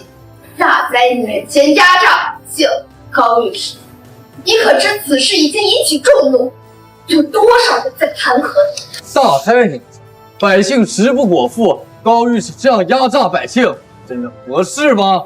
高御史欺压百姓、鱼肉百姓，很大罪。难道高御史才按了一个幸福的理由吗？臣想问王老将军和崔状元以及满朝弹劾本官的诸公们一个问题：臣在离开临江城之前，粮价就已经降到了70文一斗，外地粮商的加入，本地粮商的兜售，粮价甚至已经低到了50文一斗。但就算是50文一斗，真就是所有的百姓都吃得起吗？朝廷真的有那么多赈灾人吗？一味的开仓放粮，只能延缓百姓死亡。老百姓没有活干，没有钱赚，这才是真正的一味放粮，甚至还会导致一部分的灾民每天都在等着救灾粮，朝廷根本就没有那么多的粮食。如此，只有以工代赈，让老百姓有活干，有钱赚，这才是上上之策。何为以工代赈？大灾年间，老百姓手里没有银子，买不起粮食，但是他们手里有劳动力，故此臣才斗胆提出翻修府衙，其目的不是为了镇压百姓，而是为了让临江城的各大富豪看到，天灾之下，老百姓可以为了一口吃的而低价干活。例如，只要10文钱一天，加上管饭，灾民们就可以感恩戴德。若是各大府衙加上生豪们联手，加上临江城的粮价趋于稳定，那么就会有一大片的灾民就能撑过去。这就是以工代赈。好一个以工代赈！可当然是以工代赈。老大人何必如此欺压百姓？10文一天，未免太苛待了。大强百姓他的劳动原来30文到100文，并且就压得很低了。王老将军，你若是不懂民生，可以不开口，适当沉默不丢人，总比贻笑大方要好。高有钱，找死不成！定国公府的人，还轮不到你老匹夫来威胁吧？有老夫再也有你说话的份儿。杨儿，尽管说，大胆的说出来，让我大仙这些弹劾你的苦苦之臣，让他们好好听听。王老将军，灾民修缮府衙固然可以30文一天，甚至是50文一天工钱，但王老将军可否想过，提高工价，当地富商是否会跟着？富商在大灾之年修缮宅子，其最大的原因就是因为便宜，只有府衙来做这个恶人，让灾民们叫苦连天，这当地的富商才会心甘情愿地提高工价，来收获一波好名声。若府衙工钱良心，富商们既无利可图，又无名可传，把他们吃饱了撑着来趟名声。高阳，那你去寺庙也并非单纯去拜佛吧？陛下圣明，臣去寺庙只是为了观察各个寺庙的成就，再用身份和寺庙的主持套好关系，只是以一个信徒的身份自居。临走之前书信一封，告知寺庙成就，迟早要翻修，那不如趁着大灾之年赶紧翻修，要不然之后工钱就会更贵，最后打出我佛慈悲济世救民的旗号，他们根本就没有理由拒绝。如此，富商寺庙既赚取了利益，又获得了名声，而百姓们也靠自己的双手赚得了工钱，单方各取所需，那灾民也有一条活路可走。不，这不可能，这真是高阳能想出来的计谋。那举办大型的龙舟活动又有何用意？启禀陛下，我大前重农抑商，商税颇重，若是以拔得头筹，免除3年赋税为条件，不光是当地的富商，就算是外地的大富商也必定心动。大型活动之下，甚至是临江城附近的百姓都会蜂拥而至，这人一多，消费自然就带起来了。不光是饭店、旅店，所有商贩生意都会大好。再想办法将赛制拉长，增加多个摊位，那消费拉起来之后，3重手段齐下，灾情自然就过去。高阳，你可知此事一出，你会背负上老百姓骂？背负区区骂名就能救千民万民，那又如何？再说，我定国公府家风向来如此。高御史大才啊！高御史乃我辈之楷模。高御史真是年轻有为，我严正刚才错怪了高御史，无言累，还请陛下责罚。朕必然要罚。御史大夫严征破虏将军王忠，立部尚书宋礼，罚俸禄2个月，以儆效尤。谢陛下。高阳，你凭良价有功，可要什么赏赐？陛下，臣想入主户部。户部，高阳这般表现，应当为中书舍人常伴朕左右，可他竟然又进户部。孽子，好好的书中舍人不做，来户部做什么？高阳，蠢材一个，居然选择入主户部。也好，此次是我输了，但日后我们之间的差距会越来越大。定国公之孙高阳平定临江城良价有功，赐户部司员外郎，保留监察御史。崔兴和凭江水城良价有功，升中书舍人。臣拜谢陛下。谢陛下。退朝。恭送陛下。总有一日，我会向世人证明，崔氏崔星河并不比你高阳差。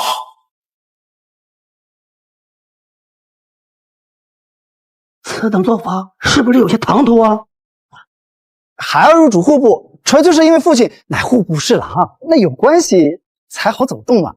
孩儿可以在户部横着走，这入主户部才是正道。哎呀，那中书舍人乃是女帝颜面，孩儿素来行事比较荒唐，平常又喜欢去那什么风雅之地听听小曲，这要是常去，肯定要被御史台弹劾的。杨儿，你就为了那长安的勾栏，中书舍人你都不做啊？你真是我高家的人才啊！孽子，今儿你难逃一打。哎呀，你对他有何用啊？等他回府再打他呀！一点都不随我的智商。走，去。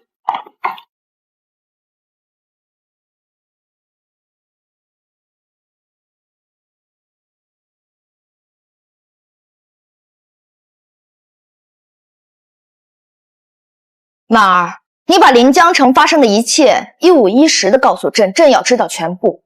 这高阳啊，在临江城做了很大的业绩。运筹帷幄于千里之外，高阳到临江城的第一日就把后面的每一步都规划好。这高阳可真是个人才。曼儿，你对这高阳怎么看呢？此人虽有经世之才，但亦正亦邪，十分大胆。哦，这胆大从何说起啊？陛下，臣还跟在他旁边呢，他就敢公然暗示杜大人送礼，而且臣严重怀疑他就是故意要坑杜大人一把的。只可惜杜大人两袖清风，一心只读圣贤书，否则现在还蒙在鼓里。这天下无奸不商，无官不贪。这高阳给了杜江一份政绩，杜江这点回礼不算什么。天下大才者，朕不怕他们贪，也不怕他们色，朕怕的是没有弱点。但凡有弱点就好把控，就能为朕所用。可陛下，他的大胆还不止于此啊，他还想看臣的腿。说到这儿，那他岂是大胆？他不光想看你的腿，自朕登基之后，在这朝堂之上公然看朕的腿的人，他是唯独一个。这什么？他竟然敢公然欣赏陛下的腿，这当真是吃了雄心豹子胆不成？我一定要挖了他的眼睛！无妨，这女帝谁又不想征服呢？但谁又能征服得了呢？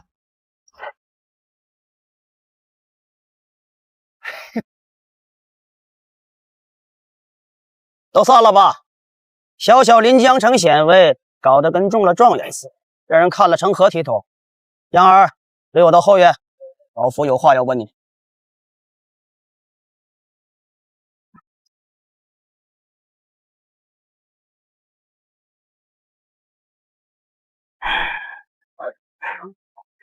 爷爷找孙儿来此，恐怕另有深意吧？为何常多？果然如此大的变化，必定要给爷爷一个合理的理由。定国公府树大招风，爷爷在军中又有无上威望，孙儿纨绔会令许多人心安，反之则容易招先帝猜忌。杨儿之前的伪装也太像了吧，害得老夫都差点亲自去领粮库了。好吧，孙儿摊牌了。孙儿本来想一辈子当纨绔，潇洒快活，勾栏听曲，只是没想到先帝突然暴毙，新帝登基，朝臣又对我定国公府虎视眈眈，孙儿只能挺身而出了。这个理由还是有些说服力的。那老夫就不问了，老夫只想问你，当日胭脂阁到底发生了什么事儿？若被设计，此仇必报。当日荣亲王之子邀孙儿饮酒作乐，期间又以宋家之女宋青青故意激孙儿，孙儿一不小心就上了当。那你可知，那宋家女子当众就退了我定国公府的婚约，就在昨日又在城门口亲自迎接崔星河回长安呢。因礼退婚，自然也会因礼接近崔星河，这很正常。不出意外的话，这几日他还会转心。那你想怎么做呀？这长安都在盛传，你对那宋家长女是颇有动心呢。娶她回来当定国公府的当家主母如何？你看那是什么？一根普通的棍子。哼，虽有普通，但断你3腿，只需3棍。孙儿只是随口一说，爷爷切莫当真。孙儿一定会让他后悔与我定国公府退合。好了，言归正传，荣亲王那可是钦点的辅佐大臣，那武成设计算计你，你想怎么办呢？当然是报复。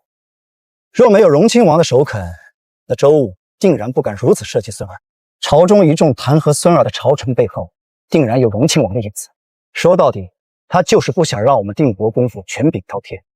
若孙儿没有得到女帝的侧目，这件事情就会成为荣亲王刺向爷爷的一把刀。好，你想怎么做，那就大胆的去做。记住，定国公府是你坚强的后盾。至于尺度，老夫就不多说了，你自己找。这长安日后毕竟是你们年轻人的天下。其实孙儿已有一计，只是还需要时间布局，等时机成熟。就算荣亲王是先帝的首子，手握丹书铁券，孙儿也有办法让他满门抽查。那就大胆去做。这少年就该有少年的样子，该露峥嵘就露峥嵘。爷爷还等着看着你的手段呢。是，去吧。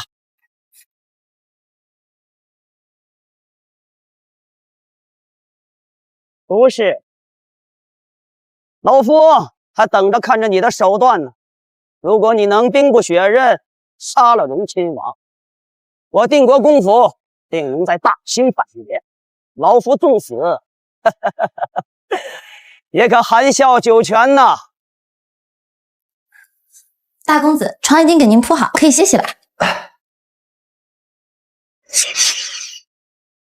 玉老，我从临江城带回来的茶叶呢？您被老国公叫到后院没多久，茶叶盒就被老爷拿走了。父亲大人，算你有点孝心。俺知道从临江城给我带点特产回来，那茶叶虽不贵，但是沉甸甸的，算你有心了。临江城距离长安200多里，果儿有心啦。孩儿什么时候说那茶叶乃是送给父亲大人的特产了？孽子，你还想瞒着老夫？那上官大人已经告知老夫了，那茶叶乃是你从临江城专程带回来孝敬老夫的。上官婉儿，我的钱，你给我等着！孩儿本来是想给父亲一个惊喜，没想到上官大人先说了，那茶叶珍贵，还请父亲大人一个人品尝。哼，孝敬归孝敬，但是一码归一码，趴着把屁股撅起来。父亲大人这是想干什么？你个孽子，你忘了老夫跟你说的话了？放着中书舍人不要，非要跑到户部混吃等死，今日非得给你点教训看看。啊！父亲难道特地过来，不是来感谢孩儿的孝心，而是来抽孩儿的？这两者并不影响。家法拿来。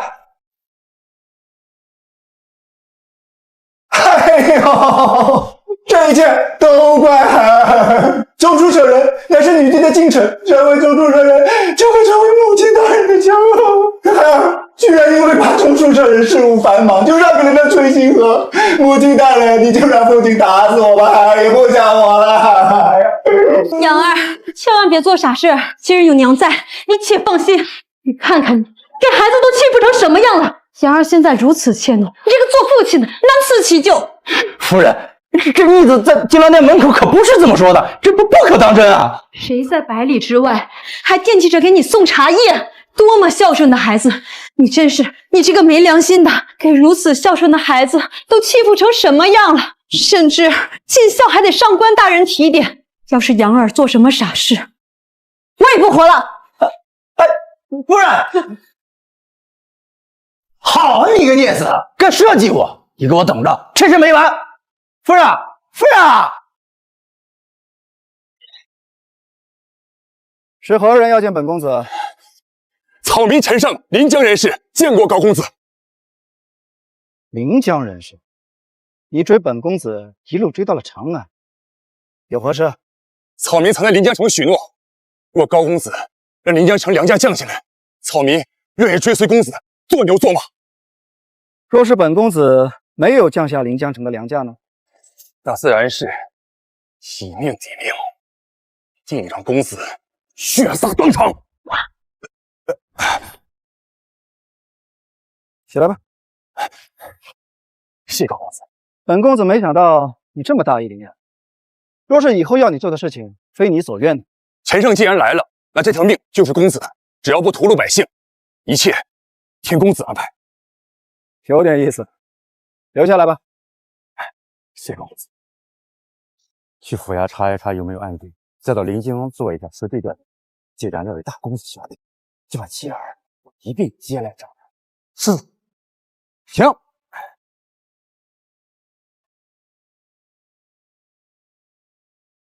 臣派人告知了户部侍郎高峰，说高阳从临江城市带了一盒茶叶，但是呢，他不好意思让高侍郎亲自去房间取。这高阳心眼小，你这般逗他，以后要小心点啊！私等登徒浪子，臣不怕的。陛下是有烦心事儿？朕刚登基不久，这天下并不太平，藩王拥兵自重，再加上朕是个女子，更加的不服。这削藩势在必行，但这削藩一个搞不好，就会引起大秦的内乱。让朕更加愤怒的是，这荣亲王贵为三朝辅政元老之首，前几日跟朕争吵后，便借故大病不来上朝。这眼中还有没有朕这个女帝了？大钱看起来太平，实则牵一发而动全身。陛下，事在人为，我大钱终将在陛下的手中迎来新生。报关中之物8万里加急，关中大旱数月，爆发蝗灾，数百万百姓受患难影响，恳请陛下出手救灾。什么？关中大旱爆发蝗灾，100万百姓等着赈灾。传朕指令，速召朝中3品大员齐聚御书房。朕给他1刻钟的时间，1刻钟不到，后果自负。是。等等，召定国公之孙高阳前来旁听。是。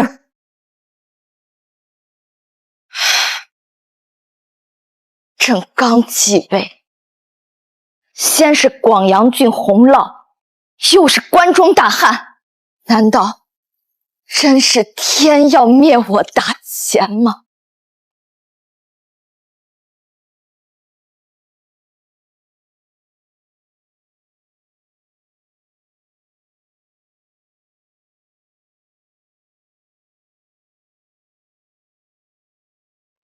公子，此人你记住了吗？记住了，公子，有何吩咐？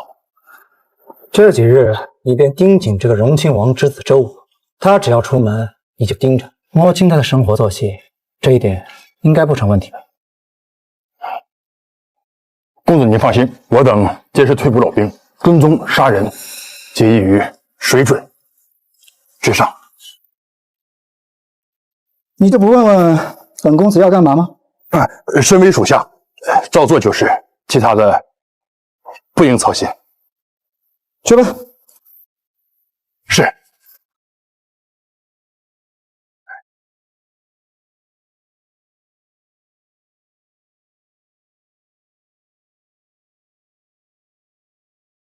刚刚本公子在街上发觉有些小娘子的眼神不对劲，你可知怎么回事？应当是怕大公子暗中尾随，或是晚上一棒子打晕带走，或是下药夺其身，亦或是先杀其夫。本公子看起来有这么恶毒吗？哎呀，大公子您有所不知，自打您朝堂上系侯爵一出，长安百姓对您是畏之如虎，临江城手段更是令上古闻风丧胆，这想法确实有可能。你其实可以委婉一点的。王家结账。这位客官一共消费103文。大爸，你来。大公子，属下点没钱。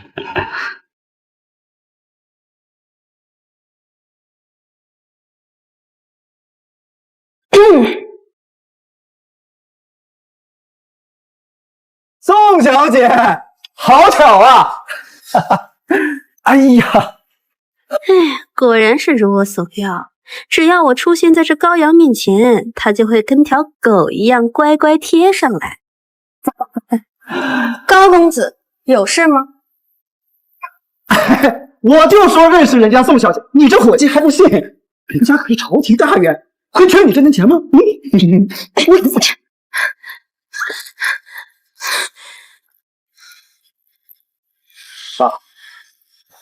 那位公子消费103文，宋小姐是现在给还是待会儿一起算？高阳，滚！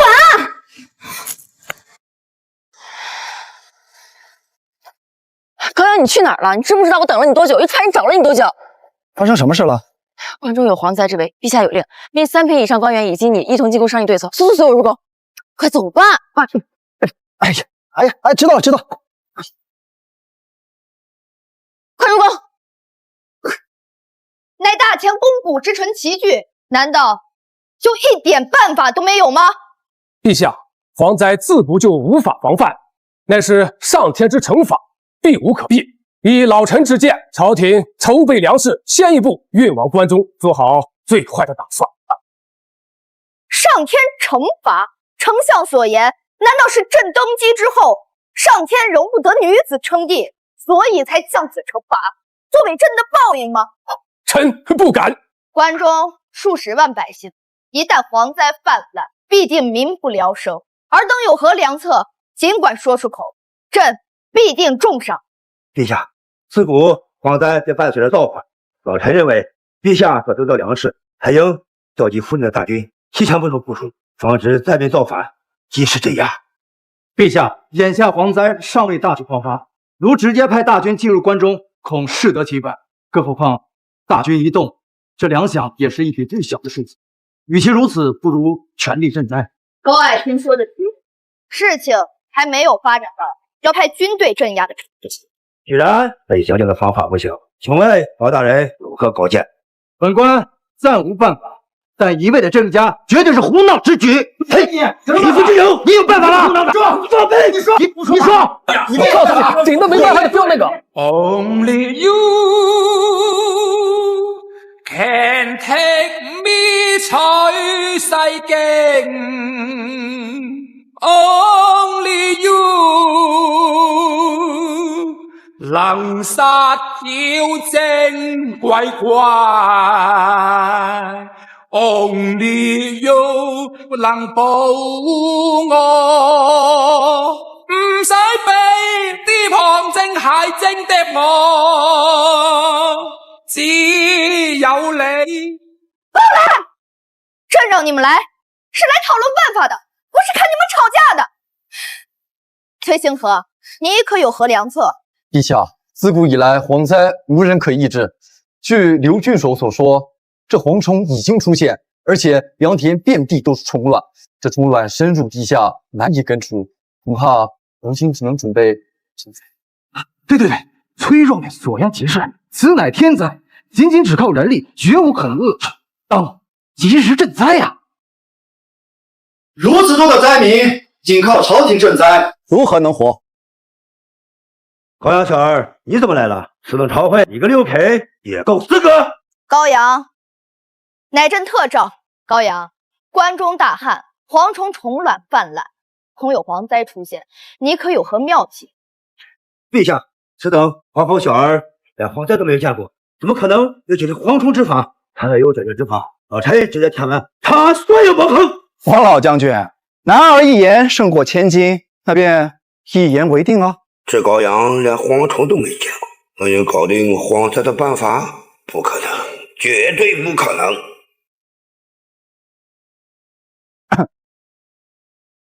启禀陛下，臣有一计，或可令关中蝗灾全军覆没。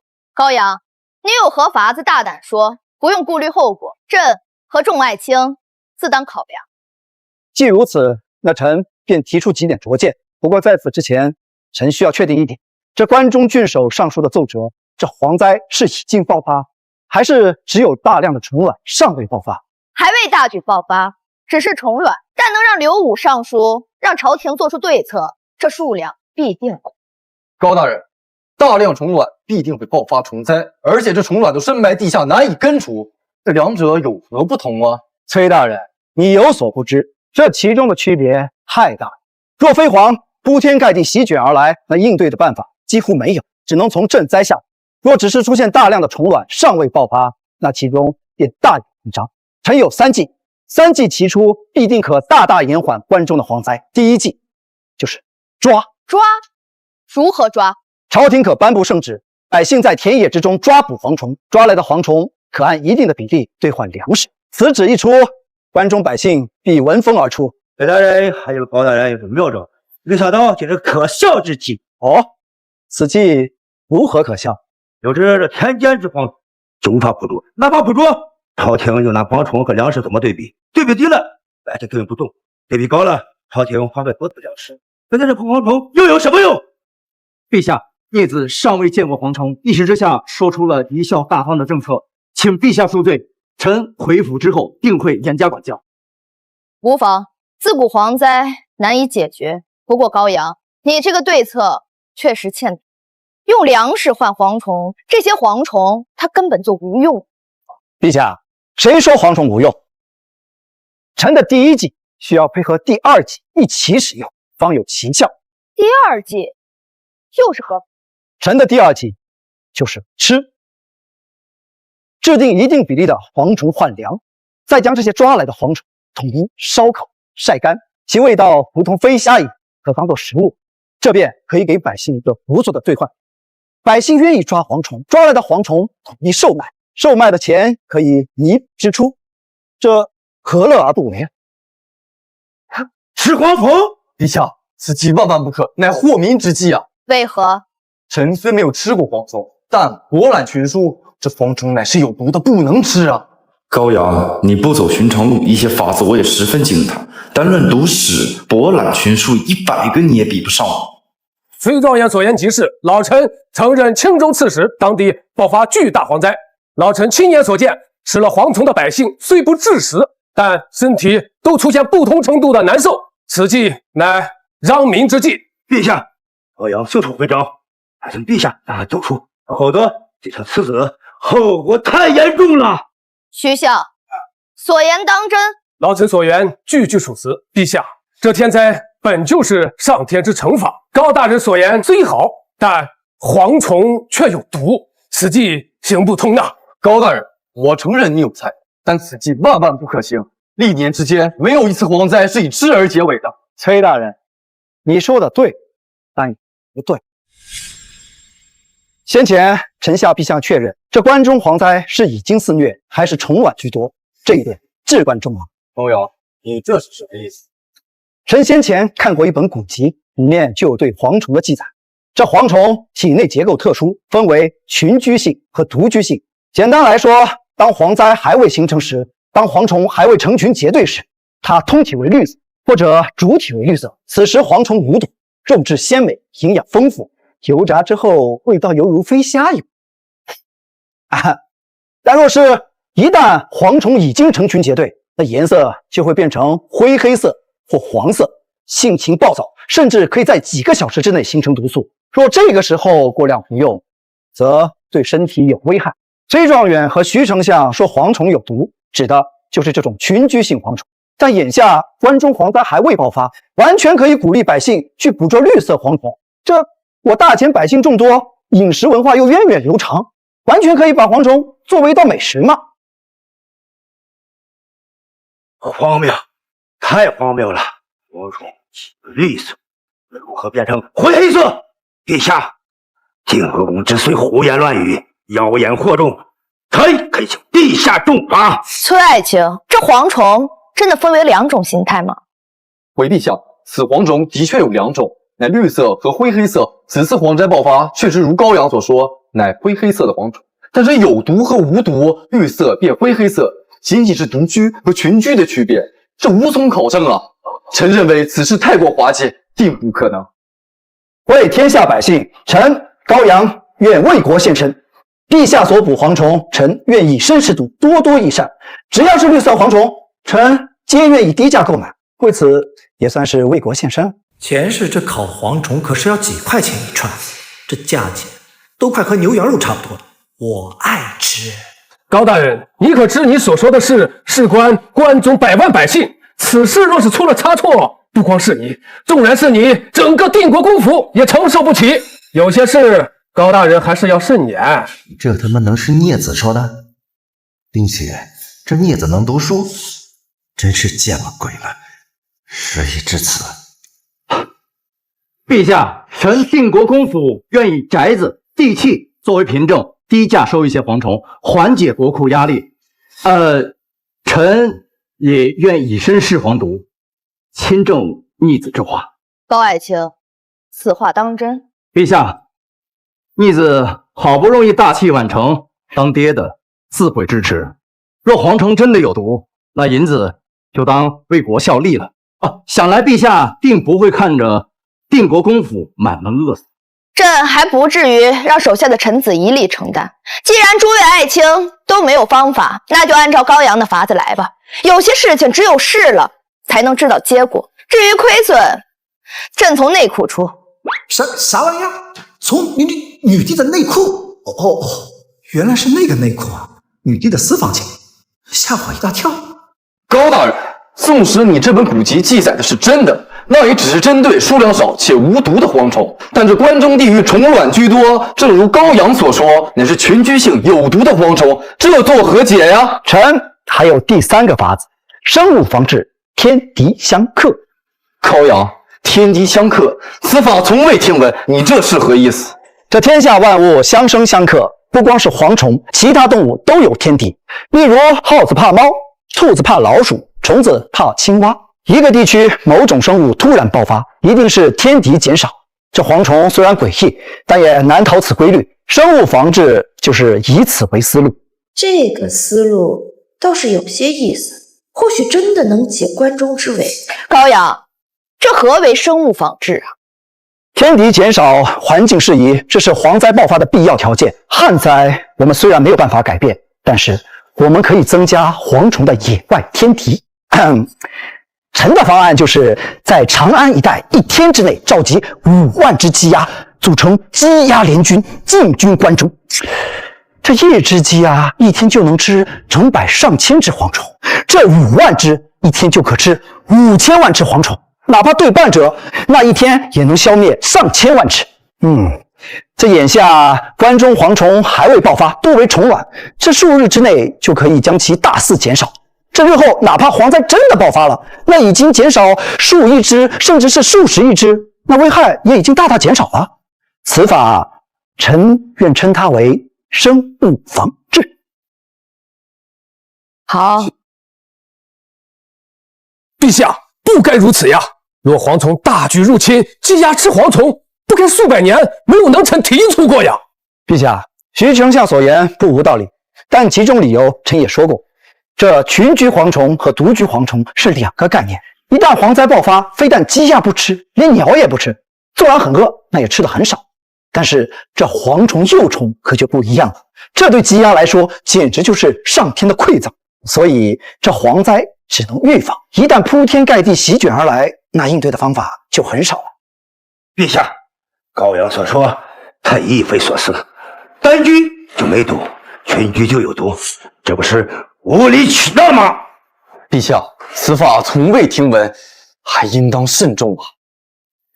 臣愿以臣父亲的性命做担保，臣所言皆是真的。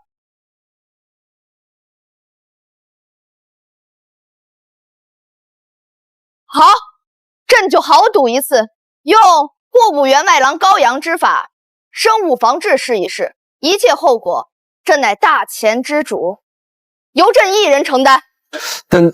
但还有一个难点，关中地域辽阔，除刘郡守上奏的地方，其他地方应也有许多的蝗虫。那没有鸡鸭的这些地方，应当如何是好啊？这不难，蝗虫耐热耐干，它们最喜欢的产卵地就是干燥坚硬的河滩，当然还是最好有一点水分。当大地干旱，一些湖泊和河流开始干涸的时候，那这里就是蝗虫产卵的天堂。重点排除这些地方，以悬赏令，百姓先抓，再以鸡鸭大军碾压，关中之危可解。说的都对，这些蝗虫的确喜欢河流退潮后的荒滩，可这些非知识渊博者不可能知道，你是如何知道的？这都是那本古书中所记载，臣大量翻阅古书，敢断定绝对属实，还请陛下速速赈灾。既然此法由你提出，那就由你去关中赈灾吧。陛下请慢，臣乃一介谋士，不懂武略，这率领5万只鸡鸭的大任，臣恐怕不能胜之。那你觉得谁合适？依臣看，此次赈灾之人，当是一名战功赫赫的武将。高阳，你先起来！王老将军能文能武，且言谈之中表现得对蝗虫习性极为了解，当是最佳人选。臣认为王老将军定能带领5万只鸡兵鸭将大胜归来。陛下，定国公之孙说的有道理，这用鸡鸭如用兵，此事事关蝗灾，朕也不相信别人。传旨，立刻加封破虏大将军王忠为鸡鸭大将军，紧急调遣长安的鸡鸭，火速派往关中赈灾。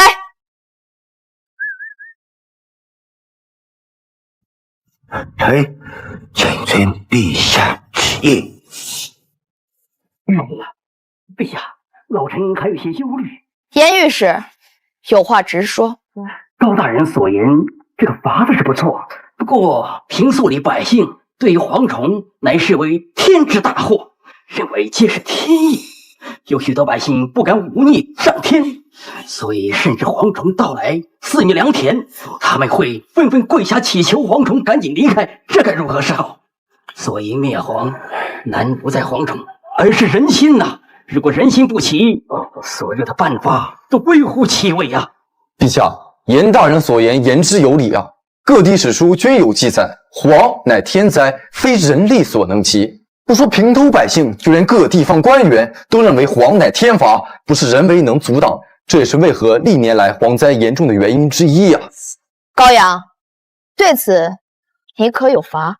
陛下，这法子自然是有，算了，臣还是不说了。这灭蝗效果差一点就差一点了。高阳，这事关关中100万百姓的性命，你这有法子直说就好，何必遮遮掩掩的？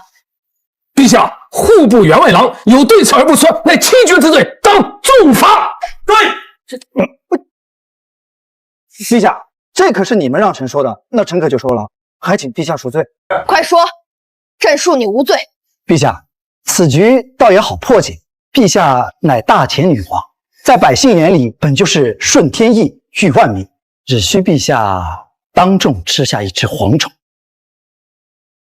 再将一些蝗虫当众烧死，告诉百姓蝗虫只是害虫，而并非上天的惩罚。百姓的认知被打破，自然会为了庄稼而奋力变化。高阳，你胆大包天！蝗虫乃何等污秽之物，你竟敢让陛下去吃，其罪当诛啊！蝗虫乃是害虫，陛下乃九五之尊，怎能去吃那害虫？这高阳太过无礼，恳请陛下严惩。陛下，这高阳其心可诛，请陛下严惩啊！孽子，休要胡说八道！你竟让朕吃蝗虫！陛下，百姓的认知必须要打破，否则后果不堪设想。高阳，你大胆，其心当诛！够了！为了百姓的安危，朕愿意当众吃蝗虫。这女帝倒是挺爱民的。可，陛下，关中距离长安甚远，眼下朝中还需陛下坐镇，如何去那关中啊？是啊，高阳，朕要坐镇长安，没有办法去关中，你可有别的办法？臣倒是忘了这一点了，这可就难办了。若是陛下无法去关中，那百姓肯定还会认为这蝗灾是上天的惩罚，乃是天灾，乃是蝗虫大限的惩罚，这肯定不愿意去灭蝗了。这蝗灾席卷之下，不光是关中地区要遭殃，只怕是这附近3郡数千万百姓也会牵连其中。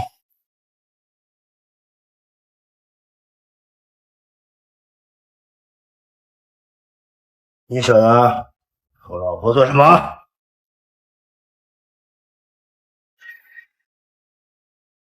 陛下，臣又有了。陛下既然无法亲至，那王忠将军手持圣旨，如陛下亲临，再当着百姓的面把蝗虫吃下去，自称乃灭蝗仙人转世，其灭蝗之罪皆加诸其身，那倒也是可以。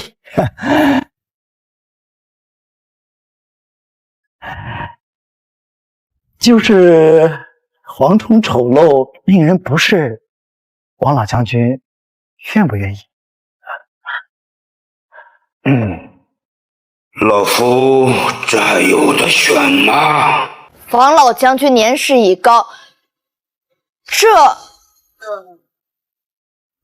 为了关中百姓，末将我要当仁不让，去蝗虫。陛下不用担心，待末将进入关中，先吃一斤，下酒尝尝。王老将军，无愧大前良将，朕大为感动啊！王老将军，等你归来，朕定亲自为你接风洗尘。末将多谢陛下圣恩。高阳小儿，此仇必报。这高阳属狗的，真是逮谁咬谁呀！王老将军若是年事已高，臣还有更合适的人选。说来听听。陛下乃天子，那皇亲国戚自然也是可以，例如荣亲王、各地藩王，还有中书舍人崔状元，他们带陛下前去也都是可以的。不必了，王忠一人足矣。王老将军此次前去，为了关中百万百姓的安危，其中的委屈，朕自然知晓。等王老将军凯旋，朕必重赏。多谢陛下，定无负圣恩。灾情不等人，这样就按照户部员外郎的计策，各部门一起配合，其他人先下去吧。臣等告退。高阳，你留一下。老夫小儿，老夫记住你，给老夫这仇，必报不可。羁押大将军一路顺风，早日凯旋。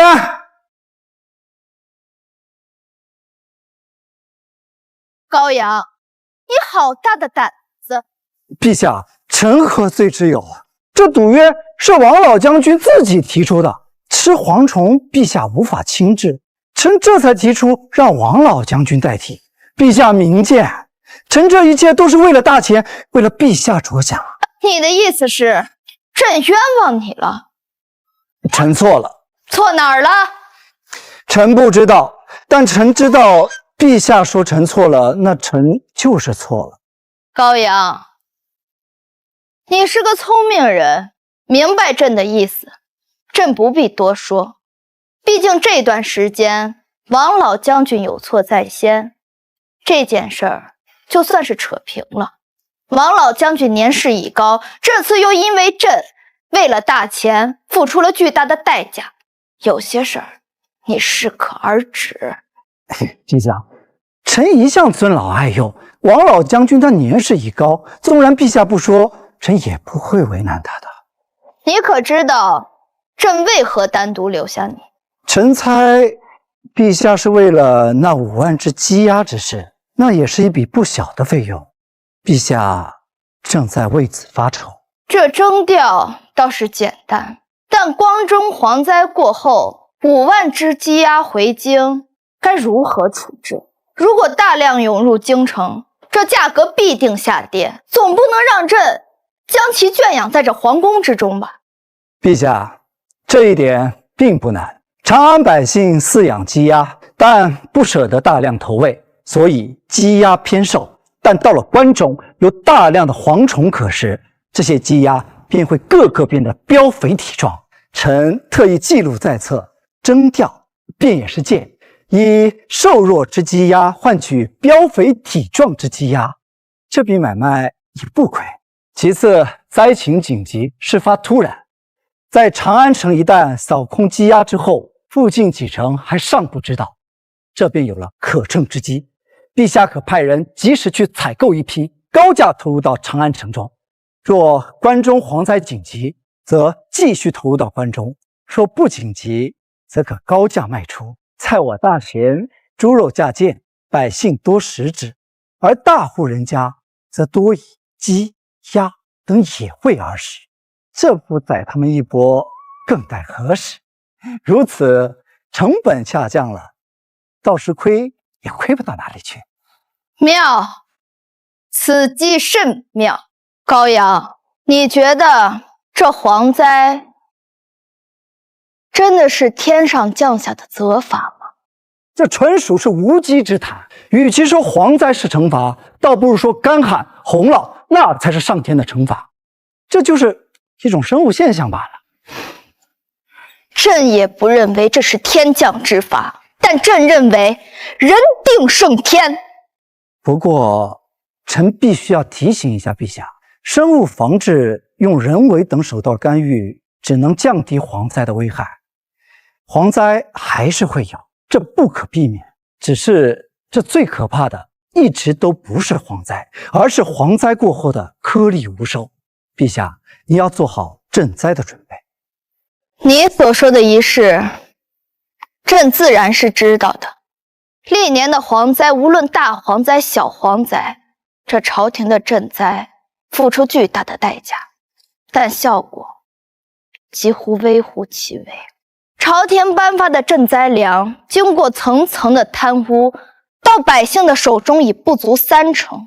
纵使历代的皇帝下旨贪污赈灾粮者，其诸满门，但效果奇微啊。但朝廷又不能不赈灾，不然死伤的百姓会更多。高阳，关于这官员贪污赈灾粮，你有何法？陛下，贪欲乃是人的本性，此乃人性，这不可能彻底消除。若朕下旨贪污赈灾粮者，将其剥皮宣草，这种重刑能否遏制人性的贪欲？陛下，莫说是贪污赈灾粮，哪怕是陛下下令贪污60两，就得剥皮宣草，甚至是当街处死，那该贪还是会贪，根本就没有用。那朕只能眼睁睁看着他们贪污赈灾粮吗？贪欲不可能消除，但减少赈灾粮的贪污，臣倒是有几个法子。高阳，你有何法？法子倒是挺简单，只是说出来有点不太好听，而且陛下也有可能会背负上骂名。只要能救百姓于水火之中，将赈灾粮完好的送到百姓手中，区区骂名又算得了什么？不过这遏制贪官对赈灾粮下手，不是天大的好事，为何朕还要背负骂名呢？臣的办法就是往赈灾粮当中掺入牲口所吃的草料、麸糠，甚至是细沙。高阳，你这什么破方法？往人吃的食物中掺杂畜生吃的东西，那些粮食还怎么吃啊？而且关中的蝗灾一旦爆发起来，在民间无粮可受，他们已经够惨的了，你还要往他们的食物中去掺杂这些东西，那他们还怎么活呀？婉儿，你误会他了。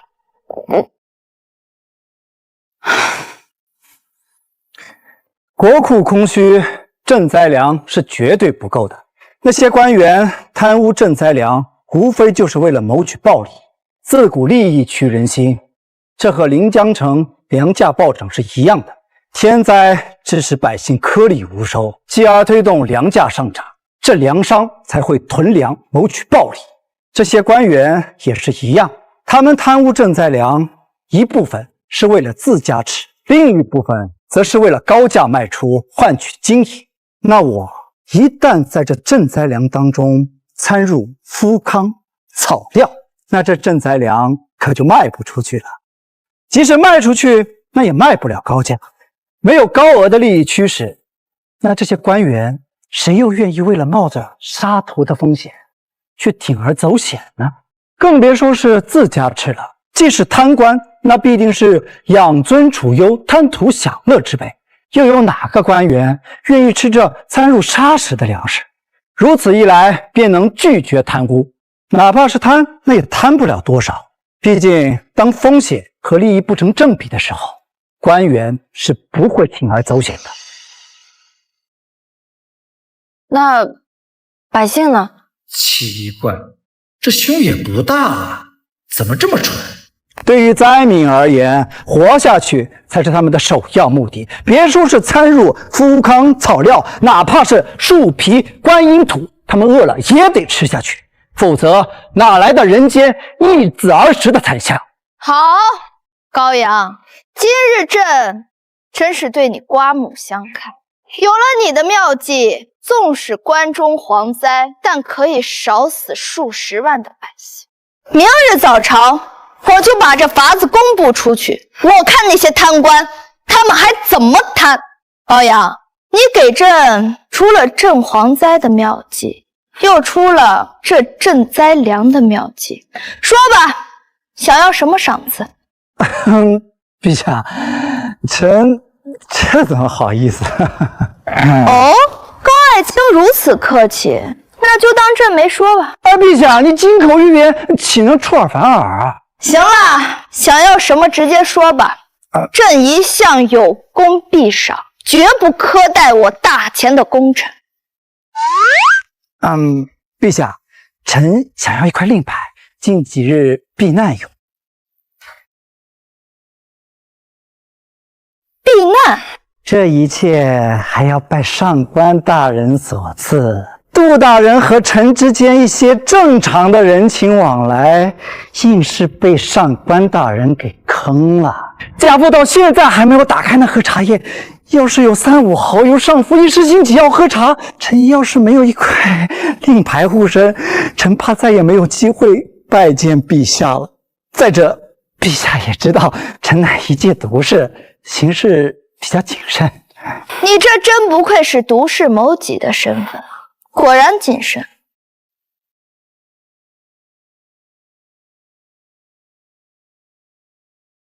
这是朕的令牌，借令牌如朕亲临，回去告诉高侍郎，孩子大了，又是朝中的肱骨之臣，再打就不合适了。臣多谢陛下。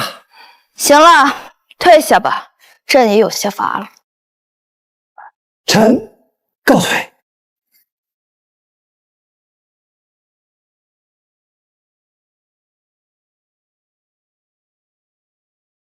婉儿，陛下，荣亲王休养了多日，待会儿派太医去看看休养的如何了。明日也该上早朝了。这天下的贪官有多半的银两都进了他的府中。朕有了高阳的妙计，明天上朝要是不看看他的表情，倒是显得无趣了些。是。晋国公之孙藏得如此之深，如此大才，装的和纨绔子弟毫无差别，竟差点连朕都骗过了。高家也算是后继有人了。陛下很看好这高阳，他的才能可当我们大前的丞相，就算崔星河和徐相相加，才能也不及他半分。什么？但是这个人优点和缺点都太过于明显。这优点善于洞察人心，玩弄人性非常之强，是绝世的奇才。那缺点呢？缺点，贪财好色，他样样不落。你可知道，刚刚数个时辰，撇了你的胸25眼，但撇了朕的腿，足足173眼。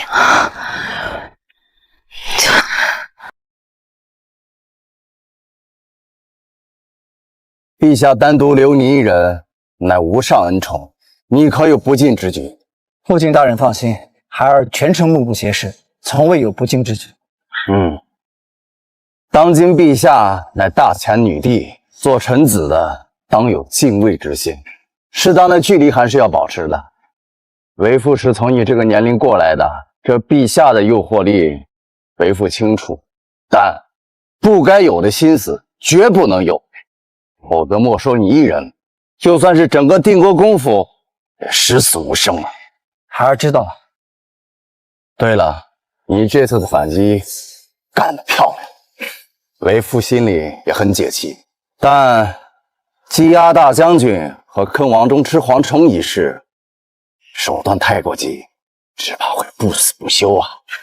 父亲大人，你觉得那王忠在朝中屡屡弹劾孩儿，这背后只有他一人？我定国公府早就与他不死不休。你是说王忠背后是荣亲王？从孩儿被掳成坑，这场斗争就已经开始了。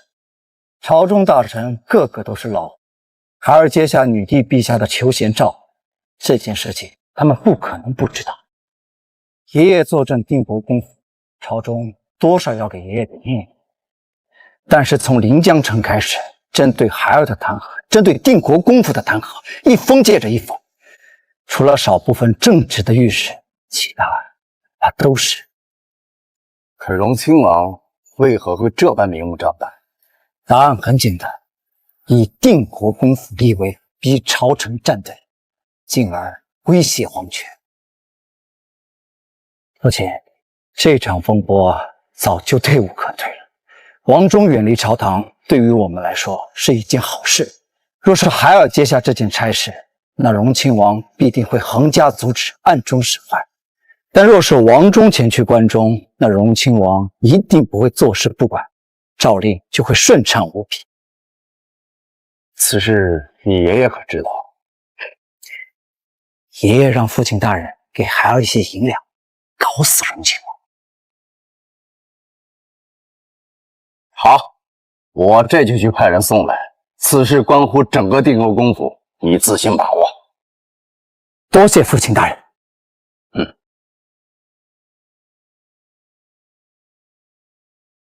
大公子，您回来了啊！这是宋小姐托人送来的书信，请务必送到公子您的手上。你就告诉他，在我们第一次见面的地方不见不散。少爷还是……哎，那老奴这就去备马车。备马车干嘛？少爷，您难道不是要去赴约吗？耍耍他罢了，这天色都暗了，还不睡觉去赴约？我脑子有问题啊！这封信拿去喂狗。父亲大人，杨儿要设计荣亲王这件事，难道我们真的不插手吗？那荣亲王已经骑在咱们高家人的脖梗子上拉屎，你让我高府还怎么忍呢？父亲大人，我并不是这个意思，只是有些担忧。毕竟朝堂斗争一招不慎便满盘皆输啊！杨儿还是年龄太小了，朝堂险恶，大意不得。哎呀，你太小瞧杨儿了，一次巧合，两次意外。趁老夫尚在，有人兜底，正好练练杨儿的手法，三家老夫梦寐以求的事情。好，那我这就从府中拨1000两白银送去。拨1000两白银做甚呢？不是父亲大人让拨1000两白银送去给杨儿对付荣亲王吗？我什么时候说？这个孽子连他老子都骗。算了，他要便给他吧，只要不给姓宋的小妮子花，倒也无妨。是，父亲大人，我这就去安排。啊，吩咐下去。老夫明日召集好友来府中商谈兵法，让杨儿站在一旁候着学习。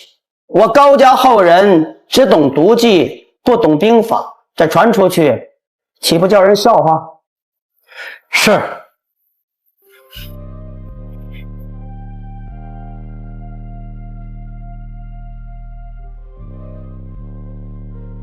小姐，天都快黑了，员外郎怕是不会来了。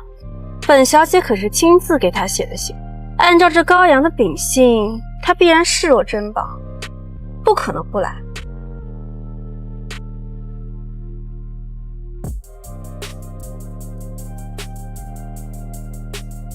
小姐，再等等，说不定是有什么事情给耽误了，再等1个时辰。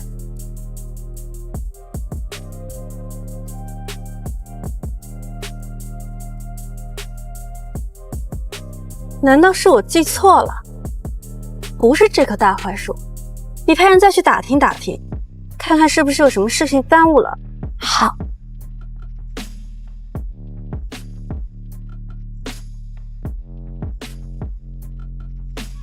小姐，小姐，不好了！奴婢带定国公府绕了一圈，发现了这个。这不是我给高阳的信吗？怎么感觉好像被狗啃过一样？小姐说的没错，奴婢在定国公府外狗窝附近发现了这个，上面还有犬印呢。为了这封信，奴婢还被狗追着咬呢。什么？狗窝？是的，并且奴婢打听了一圈，自从有时候定国公府就没有人出来了。小姐，咱们先回去吧。高阳，回府。几位老将军请。哈哈。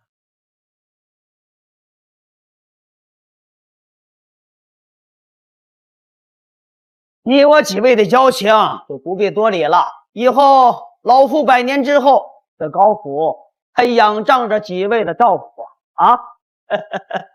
老国公，应当是定国公府日后多多照料我等才是啊。是啊，你家小子这几日的表现，纵然是老夫都心惊啊！啊，伤甲的火焰，蝗虫的火焰王，现在还是贪官的火焰王。哟，这贪官的火焰王从何说起啊？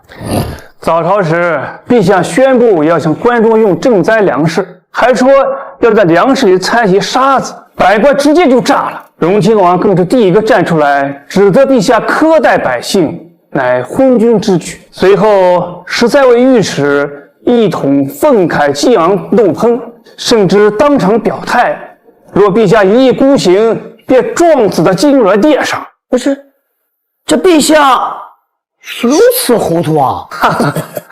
糊涂，老国公，不光你这么想，我等也是这么想的。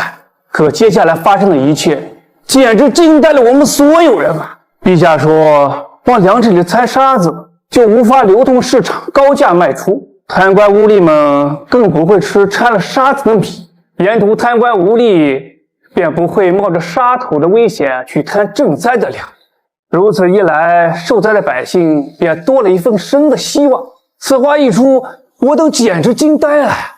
那13位打着为民请命的御史，还有荣亲王、徐相等人，脸都绿了，那真叫一个精彩呀！这是陛下的策略，和杨儿有什么关系啊？不过整个朝野上下皆知，昨日下午陛下单独留下你那孙子，在整个大前能够出此毒计者，除了高府的高阳，还能有谁？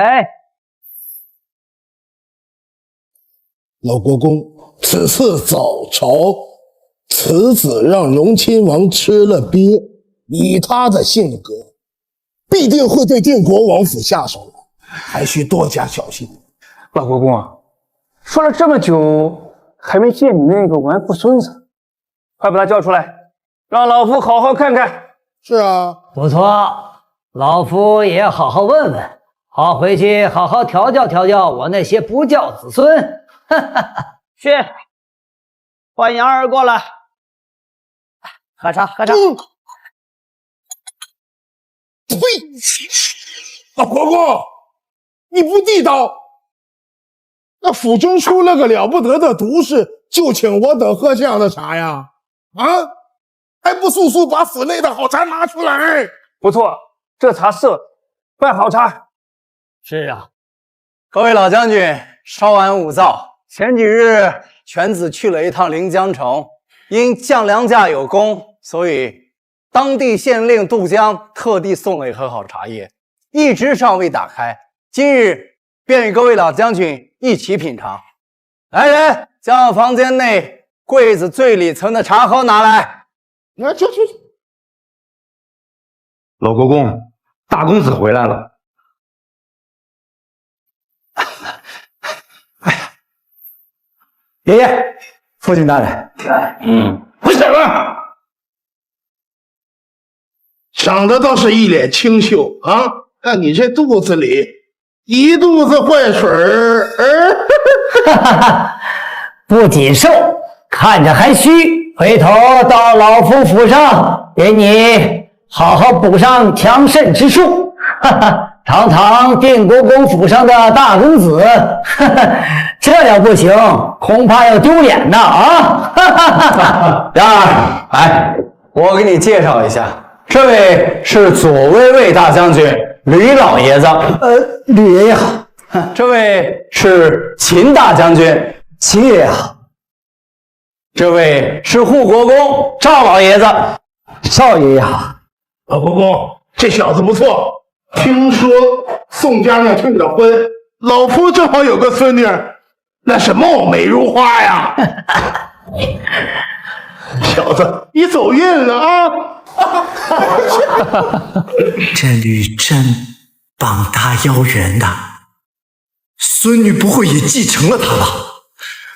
不行不行。吕爷爷，实不相瞒，小子刚被孙家退婚，这一时之间对爱情是心如死灰，呀，就免了吧。啊，那是老夫唐突了啊！那宋家目光短浅，胆敢退婚，这事你放心，就冲你这一声吕爷爷，老夫必为你出头。小子，多谢吕爷爷。不错，老国公后继有人，老夫深感欣慰呢。老爷，茶和取来了。打开，给各位老将军满上。此等好茶，必然分享。是。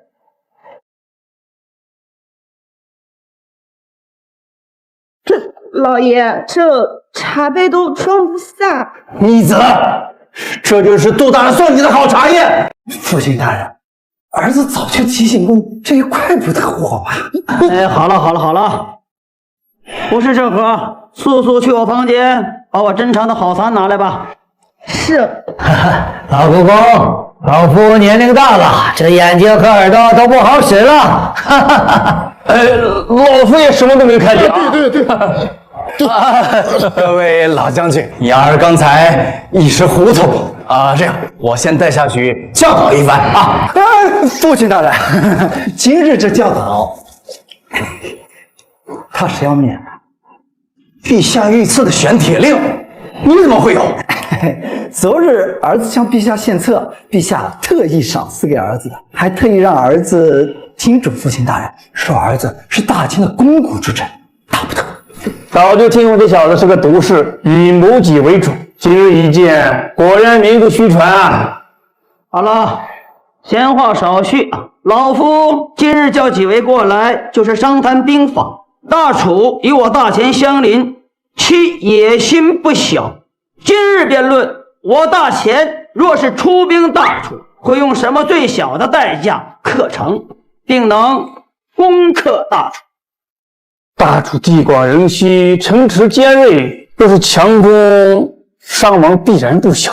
自古以来，这攻城就是一块最难啃的骨头。除了强攻之外，大家可还有办法？这攻城一直伤亡最大，这一点谁不知道啊？用你在这脱裤子放屁！老夫觉得，我大前应当改良工程器械，诸如投石车，再挖些隧道，到时候便可以出其不意。这投石车体型太大，而且精准度极差，大楚城墙高大，土砖夯实，只怕不奏效。再说这隧道，往远了挖，费时费力；往近了挖，你以为大楚的将士都瞎呀？哼，到时候我们可以强攻。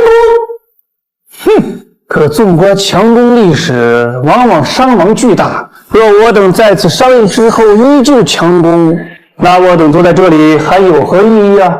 老子，我等在商议兵法，你在做甚呢？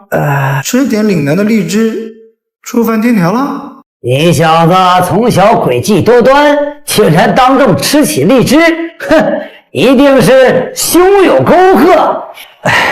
爷爷，孙儿确实略懂一些兵法。哦，说来听听。正所谓上兵伐谋，其次伐交，其次伐兵，其下攻城。攻城之法，乃不得已。好小子，老夫真是看走眼了啊！你还真懂经理。你快去说说，如何减少将士们的伤亡，快速拿下大楚？首先，两军对垒之时，我方先派出几人在城下叫骂。什么难听骂？首先骂他守将的老娘、老婆，再骂他的祖宗，再骂到楚皇的祖宗，逼他们派兵追击。关键时刻，我方派出一支军队从侧边杀出，将其击溃，再趁势杀入城中。这一招确实有很多将领用过，不过效果甚微。这年头，既能作为一城之守将，恐怕也不是英才。小子，你现在我看你是那屎盆子镶了金边儿你。好小子，你还真吓了老夫一跳，老夫以为你还真懂兵法呢。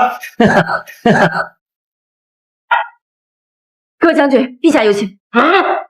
何事啊？还让上官大人亲自来讲。行了，既然有请，那我们就一同前往吧。杨儿，随我一同前往。是。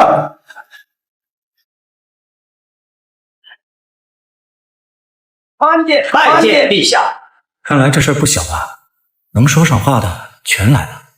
我军与大楚交战，兵临城下，略占上风。对方将士发现打不过，干脆关闭城池，打算跟我军耗下去。最重要的是，两军交战多时，尸体众多，又加上近10几日阴雨连绵，军中已发生了瘟疫。虽我军及时处理，但军中将士因瘟疫死的众多。主将孙老将军启奏朕，要暂退三军。朕今日召诸位前来，打算问问诸位的意见。陛下，臣等来之前已经商议过，大楚地广人稀，城池尖锐，若是强攻，代价必然不小。除此之外，再无其他办法。我大前将士兵临城下，难道就只能退军吗？崔星河，你有何法？攻城难，守城易。有关瘟疫之事，事关小可，不可妄言。陛下，臣一时也暂无办法。堂堂状元之才，平时满腔治国论，到重要时刻难当大任。陛下，臣虽暂无办法，但高阳高大人毒计百出，或许他现在就有办法，不妨问问他。你高阳再有本事，难不成还懂兵法？一言不慎，必叫你满盘皆输。高爱卿，你有何法？陛下，我家杨儿不懂兵法，如有所需，老臣愿披甲前往。此次攻打大楚，耗兵耗粮，看似我军兵临城下，为小事，若此时退兵却为大败，难道只能放弃？爷爷，孩儿确实不懂兵法，但是孩儿只知如何取胜。陛下，微臣有一计，或许能令陛下名垂千里。微臣此策可能略有一些阻挡。营中有人感染瘟疫，那必然要处理尸体，而敌方缩城不出，微臣以为可令孙将军将感染了瘟疫的尸体用投石车投入到敌方的城中。如此一来，敌方城中的将士只剩2处选择：一、出城迎敌，直至击退我军；二、缩城不出，以至于被瘟疫影响，而导致全城被瘟疫感染。高阳，此计太过狠辣，传出去对我大前的名声不好啊！陛下，你就说此策管不管用吧。此计一箭双雕：一、解决了尸体可能感染我军将士的问题；二、解决了敌方将士缩城不出的问题。甚至对方仓皇出城，我军还可以杀他个措手不及，那极有可能就赢下了这场仗。陛下，万万不可呀！若用此策，我大前的名声就被败坏了。臣也认为此计不妥。趁哪烈士让陛下名垂千古，盼王看是让陛下遗臭万年，还请陛下严惩高阳。高侍郎口不择言，请陛下严惩。臣附议。高阳，除了此计，你还有何法？行吧，陛下，臣的确还有一策。微臣以为敌方所城不出，但必须要用到水，因为水一日不可或缺。因此，我军只需要派出探马，找到敌方城池附近水的上头，然后将感染了瘟疫的尸体投入到水源当中，那疫病必然会随着水进入城中。如此一来，不出1个月，那城池就会不攻自破。此策相较于抛尸而言，则更加隐晦。哪怕是他们感染了瘟疫，也不知道是我大钱所为。此计倒真不失为一条上策。此意为不为人知，但有违天和，万万使不得啊！陛下，陛下，我大钱自古有死者为大，落叶归根的说法，将士为大钱捐躯，难可在此糟践尸首之说。此计有损阴德，高侍郎此言，实是陛下于不忠不义之地吗？还请陛下对他重重严惩。荣亲王，将士战死沙场马革裹尸是为了什么？是为了保护家舍卫国。这些将士如果知道死了还能保家卫国，这何尝不是一种得偿所愿？高侍郎所言不虚，我军中之人岂有怕死的道理？若老夫死后还能为国尽忠，那老夫也可以含笑九泉了。我这样也赞同。高侍郎，此招太过毒辣，你可知若此招不成，你该当何罪？陛下，微臣心知肚明，陛下可先将微臣押入道。若此计不成，陛下可将臣择日问斩。来人，先把高侍郎带下去。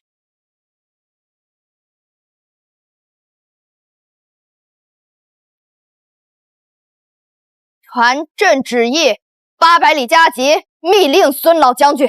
孽畜！父亲大人，爷爷，你今日不该贪功冒进啊！当今女帝之雄心，老夫清楚，所以你不可操之过急，牵一发而动全身，亦会有大祸。孙儿知道，但风险伴随着机遇。此计若成，扳倒王靖王，那就指日可待。你既然已经有了办法，那老夫就等着看着你的手段。但今日老夫过来是想跟你说一句话：狡兔死，走狗烹。今日贪功献策，长安可有很多人等着看笑话。今日如若你计谋已成，功高震主；若是不成，女帝也会保你，因为她需要你的才华。当有一天女帝不需要你了，那也就是我大钱真正的强大起来，而这贪婪也就成为你的取死之道啊！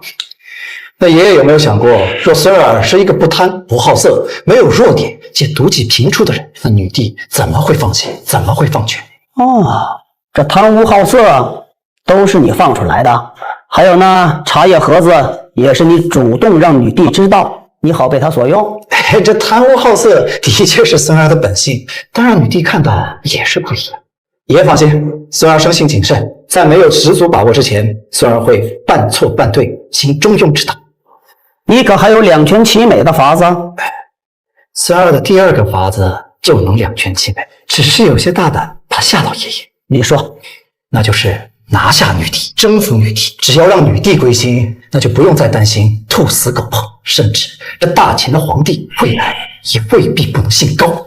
孙儿还有第3个法子，不仅很大胆，而且还很细密。不瞒爷爷，孙儿作为一介谋士，在蛊惑人心方面也颇有心得。混账！难道你不知道隔墙有耳吗？你再敢胡乱说，你信不信我打断你的双腿？好了，今天的训诫既然你已知，我和你的父亲就先走了，你要好自为之吧。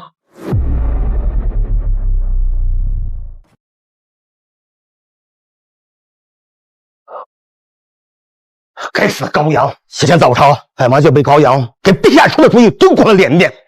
就在刚刚，他居然秀出一毒计，显了大钱之威。你可有计不本王没有定国公府满门？陛下，孙老将军传来捷报，已破大楚3座城池，不日正凯旋。好，传朕谕令，赶紧把高侍郎放了。此子确是奇才，有此子辅助，朕何愁不能完成霸业？陛下，此次虽然大破敌军，但此等毒计就是让六国不耻。六国中有不少人骂您是不好做。陛下，高阳此子过于毒辣，用了缺德，不用可惜，这望人害怕。有此人辅佐朕，好坏参半，就是以后这史书上朕的名声有点难。罢了，毒点就毒点吧，只要能让大钱强大，百姓安居乐业，就算骂朕是暴君，朕也认了。Sir， 拜见爷爷、父亲。哎呦，杨儿最近辛苦了吧？你给杨儿拨500两银子，你去赌坊也好，去这胭脂阁找花魁也罢，放松放松啊。Sir， 多谢爷爷。没事下去吧。哦，将长文带在身边，没事啊，多熏陶熏陶啊。是。荣亲王，我们也该算一算账了。丞相呢？臣妾昨夜一夜未归，今早归来后，他便直奔大公子房间，但大公子还未归来，他便再次出门了。司长，嘱咐让我跟着你学习学习，这禁闭可憋死我了。哎，咱们这是要去哪里玩耍呀？胭脂阁。那大哥，咱们带了多少两银子？这胭脂阁的消费可不低呀。多少银子能够唱完？哎呀，若是过夜的话，你看啊，一般的姑娘就得个几十两银子。好一点的呢，就得上百两银子。至于胭脂阁的4大花魁，任何一个估摸着也得个几千两银子吧。这么暴力啊！正所谓上阵亲父子，勾栏俩兄弟。素闻胭脂阁花魁一日千金，兄长今日所得了一大笔银子。我看呐，咱俩不如奢侈一波。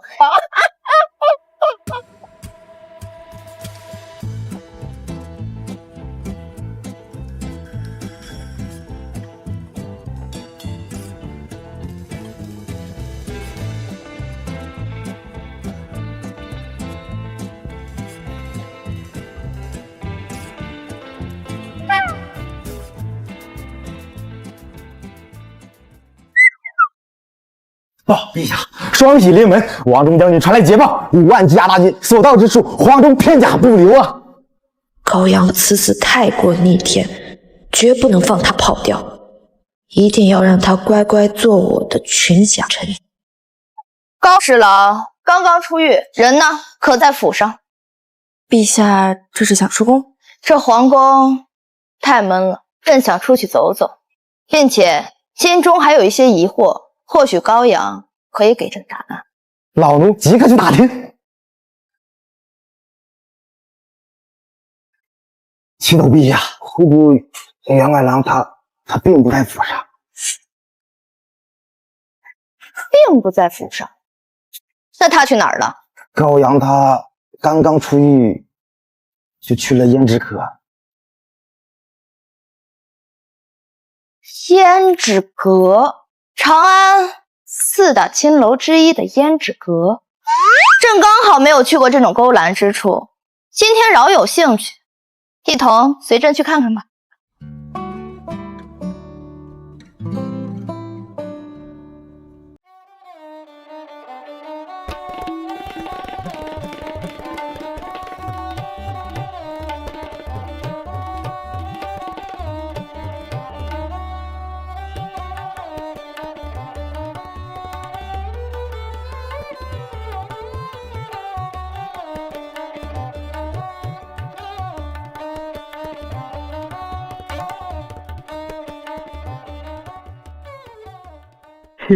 公子，我们还是先吃点东西吧。不急不急。瞧你这年龄一大，是哪里人士？又因何会沦婚？公子，奴婢叫做青儿，原本是青州人士，至于沦落风尘，也是无奈之举。不怕公子笑话，奴婢的父亲生性爱赌，将家里输得一无所有，便将奴婢外来至青楼，几经辗转来到长安，只为寻条生路。爱赌的爸，生病的妈，读书的弟弟，破碎的他，真是可怜。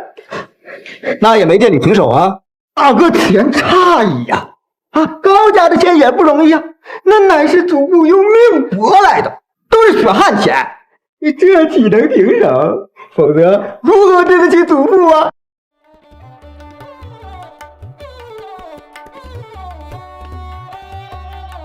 哎呀，喝一杯。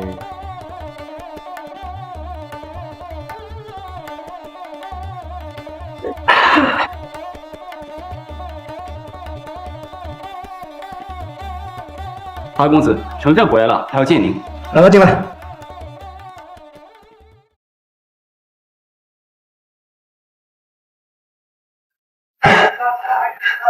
潘公子，这么快就摸清周武的动向了？大公子，周武此人为人谨慎，属下打探多日，发现此人有一大弱点，就是喜热闹。他最爱来这胭脂阁，近7日几乎每晚都在此过夜。啊，对，今天上午他曾出门一次，身边的护卫比平时多了1倍，只怕得知公子出狱有所防备，不方便入手。本来想以纨绔的身份解决，先对周武下手，再徐徐图纸，但是他不给我机会啊，这倒是有些比本公子直接对荣亲王下手的意思。咱们要对荣亲王府下手，怎么？你怕了？大哥这话说，但凡了这荣亲王府，我高府就能声威大振，这有什么好怕的？大公子有何打算？这对付荣亲王倒也不难，就比如说鱼肚子里塞纸，就写周成王天命归，再传出狐狸口中吐人言，就说天命在王等谣言。哈哈哈哈！自古谣言猛如虎，这要是1传10，10传百，这传起来，这荣亲王不得阵脚大乱啊！鱼肚子里塞纸，周成王天命归，这也太狠了吧！妙啊，妙啊！此举无疑是将荣亲王架在火上炙烤啊！高，实在是高。属下这就去做。罢了，现在皇权不稳，这么做风险太大。更何况荣亲王的门生故吏遍布大前，要是被他跑了，难免会引起一场战事。我还得好好考虑。这我身上也没有药啊，不然我也能好好操作操作。还有一些，这是何物？药啊！难道是我理解错了？大哥要的不是这个东西，此物名为奇银合欢散，乃1等1的春药，饮入酒中只有少许杂质，不仔细看根本看不出来。但是它的药效极猛，这个呢，它就更狠了。此物名为大力喷射王，一旦饮用下去，肚子剧痛，直接开始喷射模式，效果立竿见影。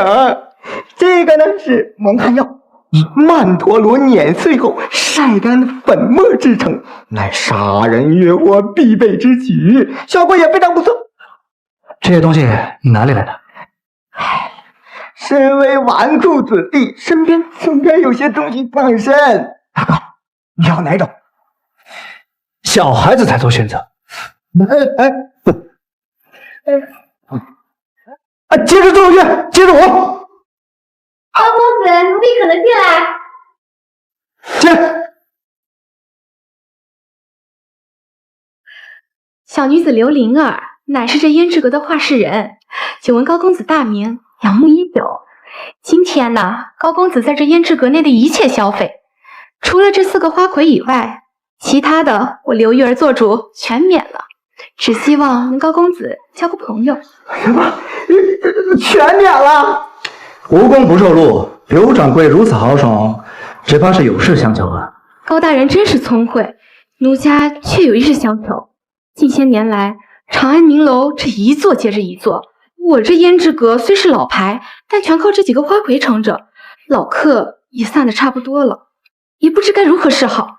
但是大人别误会，奴家别无他想，若大人不想说，那玉儿的承诺一样是作数的。哎呀，这倒也不难，只要给客人搞个会员等级制，以消费以及存储银子记录在册，等级越高，福利和权限也就越好。来这胭脂阁的非富即贵，他们要的是身份的象征。那有钱人一旦攀比起来，这钱不就来了？这存起来的银子，你还可以做一点稳定的小生意。再者，给这些花魁多搞点奖金，若服务行业有利可图，岂不是动力十足？谢谢大人。记得再来2个。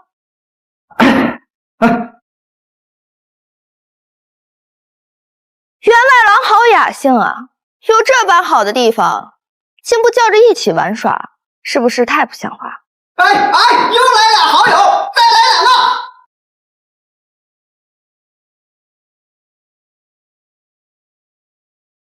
员外郎，你摸你的，不要拘谨，大胆的做自己。你这人还怪好嘞，就是这语气听着不太简单。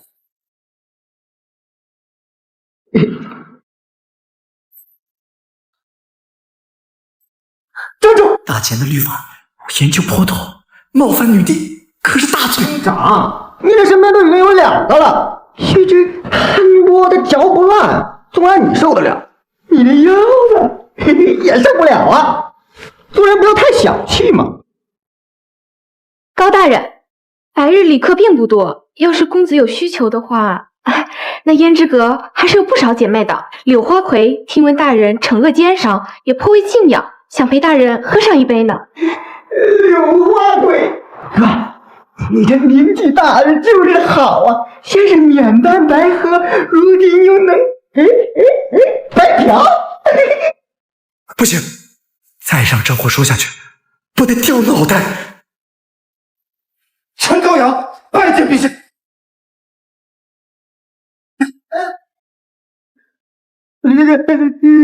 户部侍郎高凤第2子高长文见过陛下。朕这微服私访，员外郎巴不得把朕来青楼的消息传遍整个长安。纵然朕是个女子，只怕隔日这御史也要上奏弹劾。臣懂了，还请陛下放心。朕才说2句你就懂了，来说说看。臣这就派人杀人灭口。还有臣这个弟弟，第一个不留，这样就不会泄露陛下的行踪了。饶命啊！陛下，陛下饶命啊！陛下，行了，朕没有那么残暴，都先起来吧。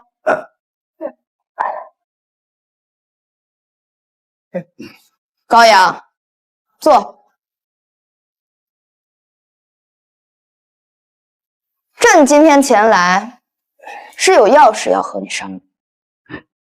为陛下排忧解难，那是臣子的本分。只是您的眼神，臣有点害怕。要是你帮朕解决了这个难题，只要不是谋逆的大罪，朕允诺你，保你一世繁华。身为大钱的一份子，为陛下排忧解难，那自当是尽心尽力。只是我们要不要换个地方？在青楼谈论国事，听起来好像有点怪怪的。这以后要是被史书所记载，总是有点不太好听吧？英雄不问出处，强国自然也不分场合。告退。等一下，你既然是刚侍郎之子，就坐下来旁听吧。高阳，你可知大钱的藩王有多厉害？这让朕寝食难安。你这心黑记恨，可有妙计？陛下，你这就多少有点冤枉臣了吧？臣哪有心黑记恨？这要是传出去，这史官该怎么写臣？这万千臣民该如何看臣呢？朕用词不当，但是就这个意思。对于这些藩王，你有何妙计啊？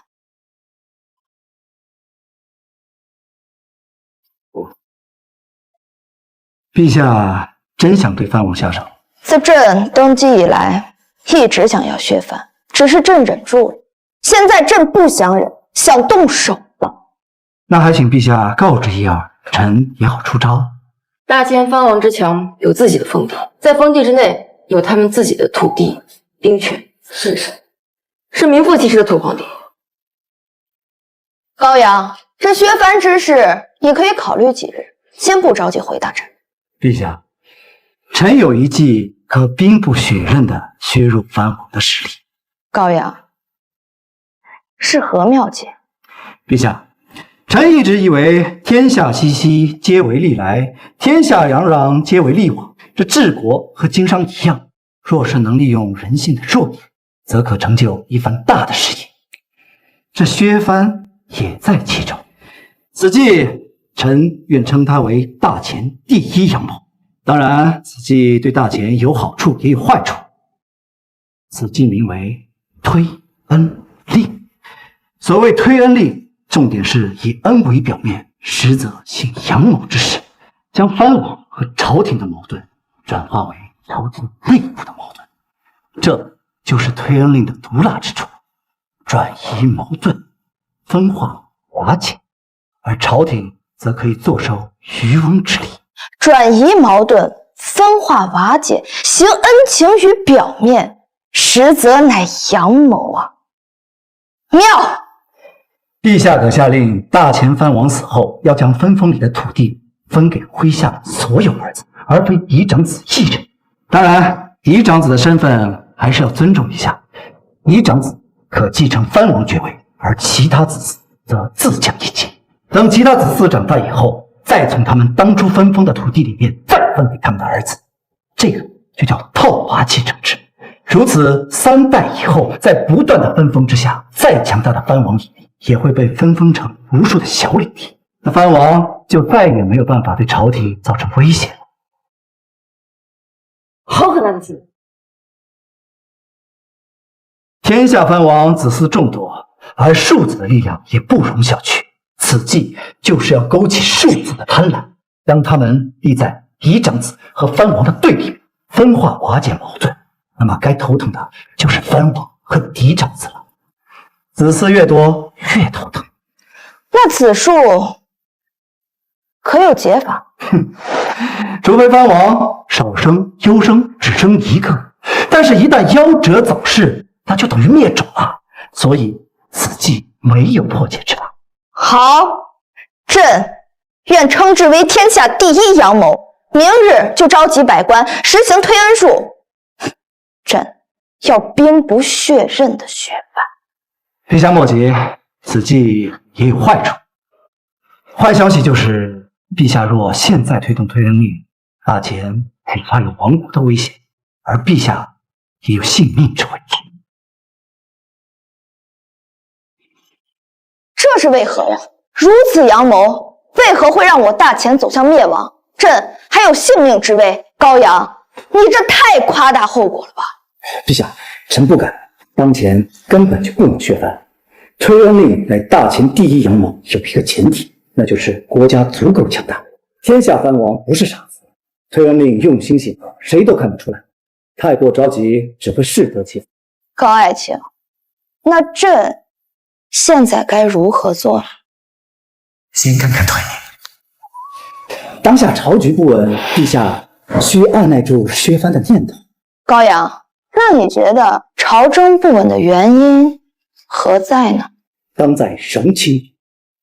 陛下要成就王图霸业，第一件事就是要宰了荣亲。荣亲王乃我大前3代元老，位高权重，为大前立下了赫赫的战功。你想将其诛杀？高阳，你其心可诛呢？荣亲王之心，想必陛下比臣更清楚。若现在不迅速下手，日后只会寸步难行。荣亲王的想法，朕比你更明白。荣亲王权倾朝野，但他自身武艺高强，身边侍卫众多，杀他谈何容易？你再容朕想想吧。陛下，臣高阳不才，早就猜到了陛下要对荣亲王下手，已经准备好了100多条计谋，即刺杀、毒杀、谋杀、坑害、陷害、设局、污蔑，季季都要荣亲王性命。他跑，臣追；他吃，难废。坐。说说看。陛下稍等，且让臣找找。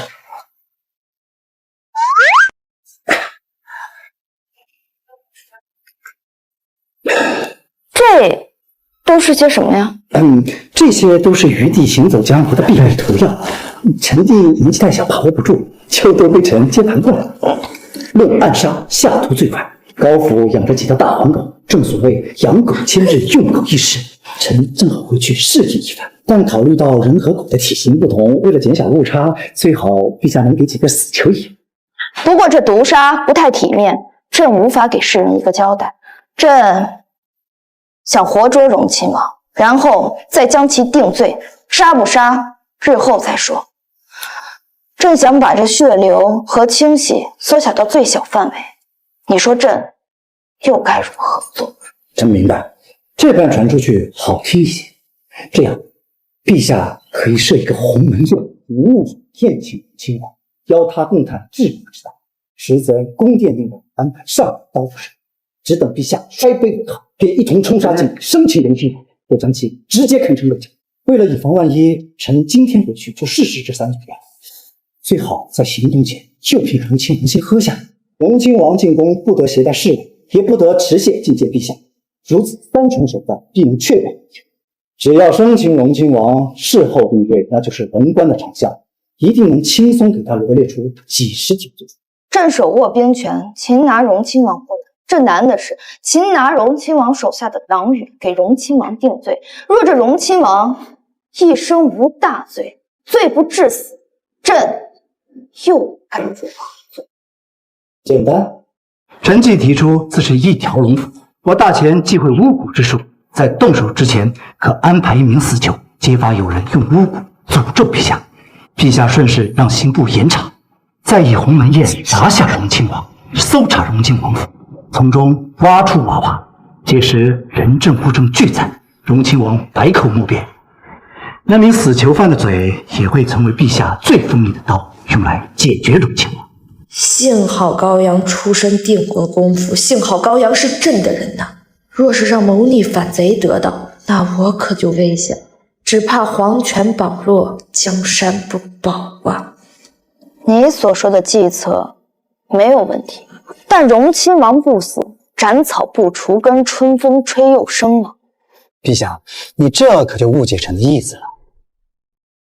误解？陛下可曾记得朝堂上考核臣的灭门之祸？你说的是守株待兔？荣亲王被打入天牢，其手下必定营救。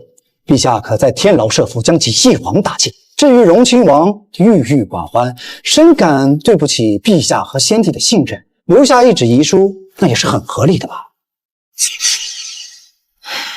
朕知晓了，你容朕想想，此事事关重大，不能走漏半点风声，否则杀无赦。还请陛下放心，草民只是不太聪明，但并不傻。此事事关重大，绝不会多说一个字。这一点还请陛下放心，纨绔大都不堪大用，但这并不代表纨绔傻呀。对了，朕多问一句，你跟荣亲王到底有什么深仇大恨？陛下，臣心眼比较小，向来都是有恩必还，有仇必报。从臣接下陛下的求贤诏，再到朝堂上对臣的弹劾，这背后都少不了荣亲王的影子。既然他想拿我们高府人命，那臣就要灭他们。好，3日之内，朕必给你个答复。臣恭送陛下。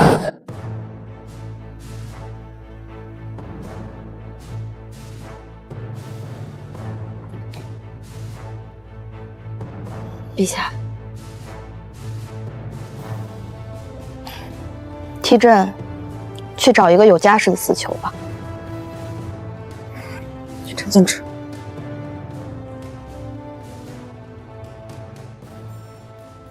朕一宴请荣亲王，刀斧手已就位。荣亲王位高权重，宫内禁军渗透的厉害。高阳，你可有把握？陛下尽管放心。陛下，陛下，荣亲王求见，来得正好。臣先给他下个药，把荣亲王的战力给他削一削。荣亲王久经沙场，这酒，除非你先喝，不然很可能打草惊蛇。臣既出手，自不会打草惊蛇。臣这人向来谨慎。陛下，此壶名为阴阳壶，臣也称它为良心壶，是臣这几日在府内命人精心打造而成。只要在倒酒的时候堵住相应的气孔，那一层空间的酒就倒不出来。总之，大有妙用。好，宣荣亲王。宣荣亲王觐见。臣周龙拜见陛下。平身。谢陛下。荣亲王，朕此次召你前来，是想让你和高侍郎一笑泯恩仇。你二人都是大前栋梁、肱骨之臣，不可有私怨。婉儿，倒酒。是。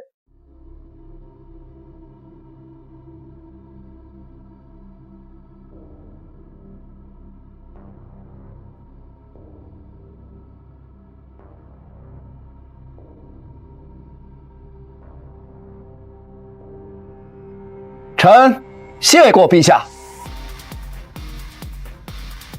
料想这女人也不可宣我进宫后对我动手，何有何妨？臣谢陛下赐酒。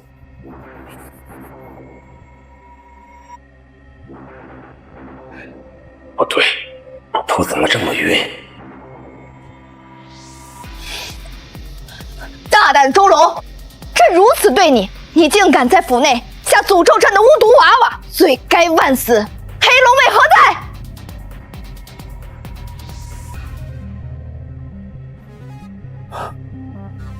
陛下，你是故意的，想要除掉白芒。周龙罪大恶极，给朕拿下！这区几十个臭鱼烂虾，想想拿下白芒，高阳你这该死的，都有几十个护卫了，还给白芒下毒。荣亲王看人真准，没错，正是下官给你下的药。区几十个护卫，哼，就想拿下白芒，简直是痴人说梦。见你不然，休怪白芒不义，待白芒把他们全部杀掉。周承恩，变成你了！还嘴我！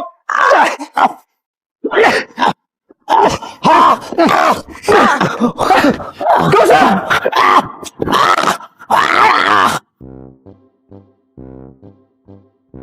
哎呀！荣亲王，你败了，今日之后再无荣亲王府。不好意思，让一让，我老婆要生孩子了，到时候可一定要来喝喜酒啊！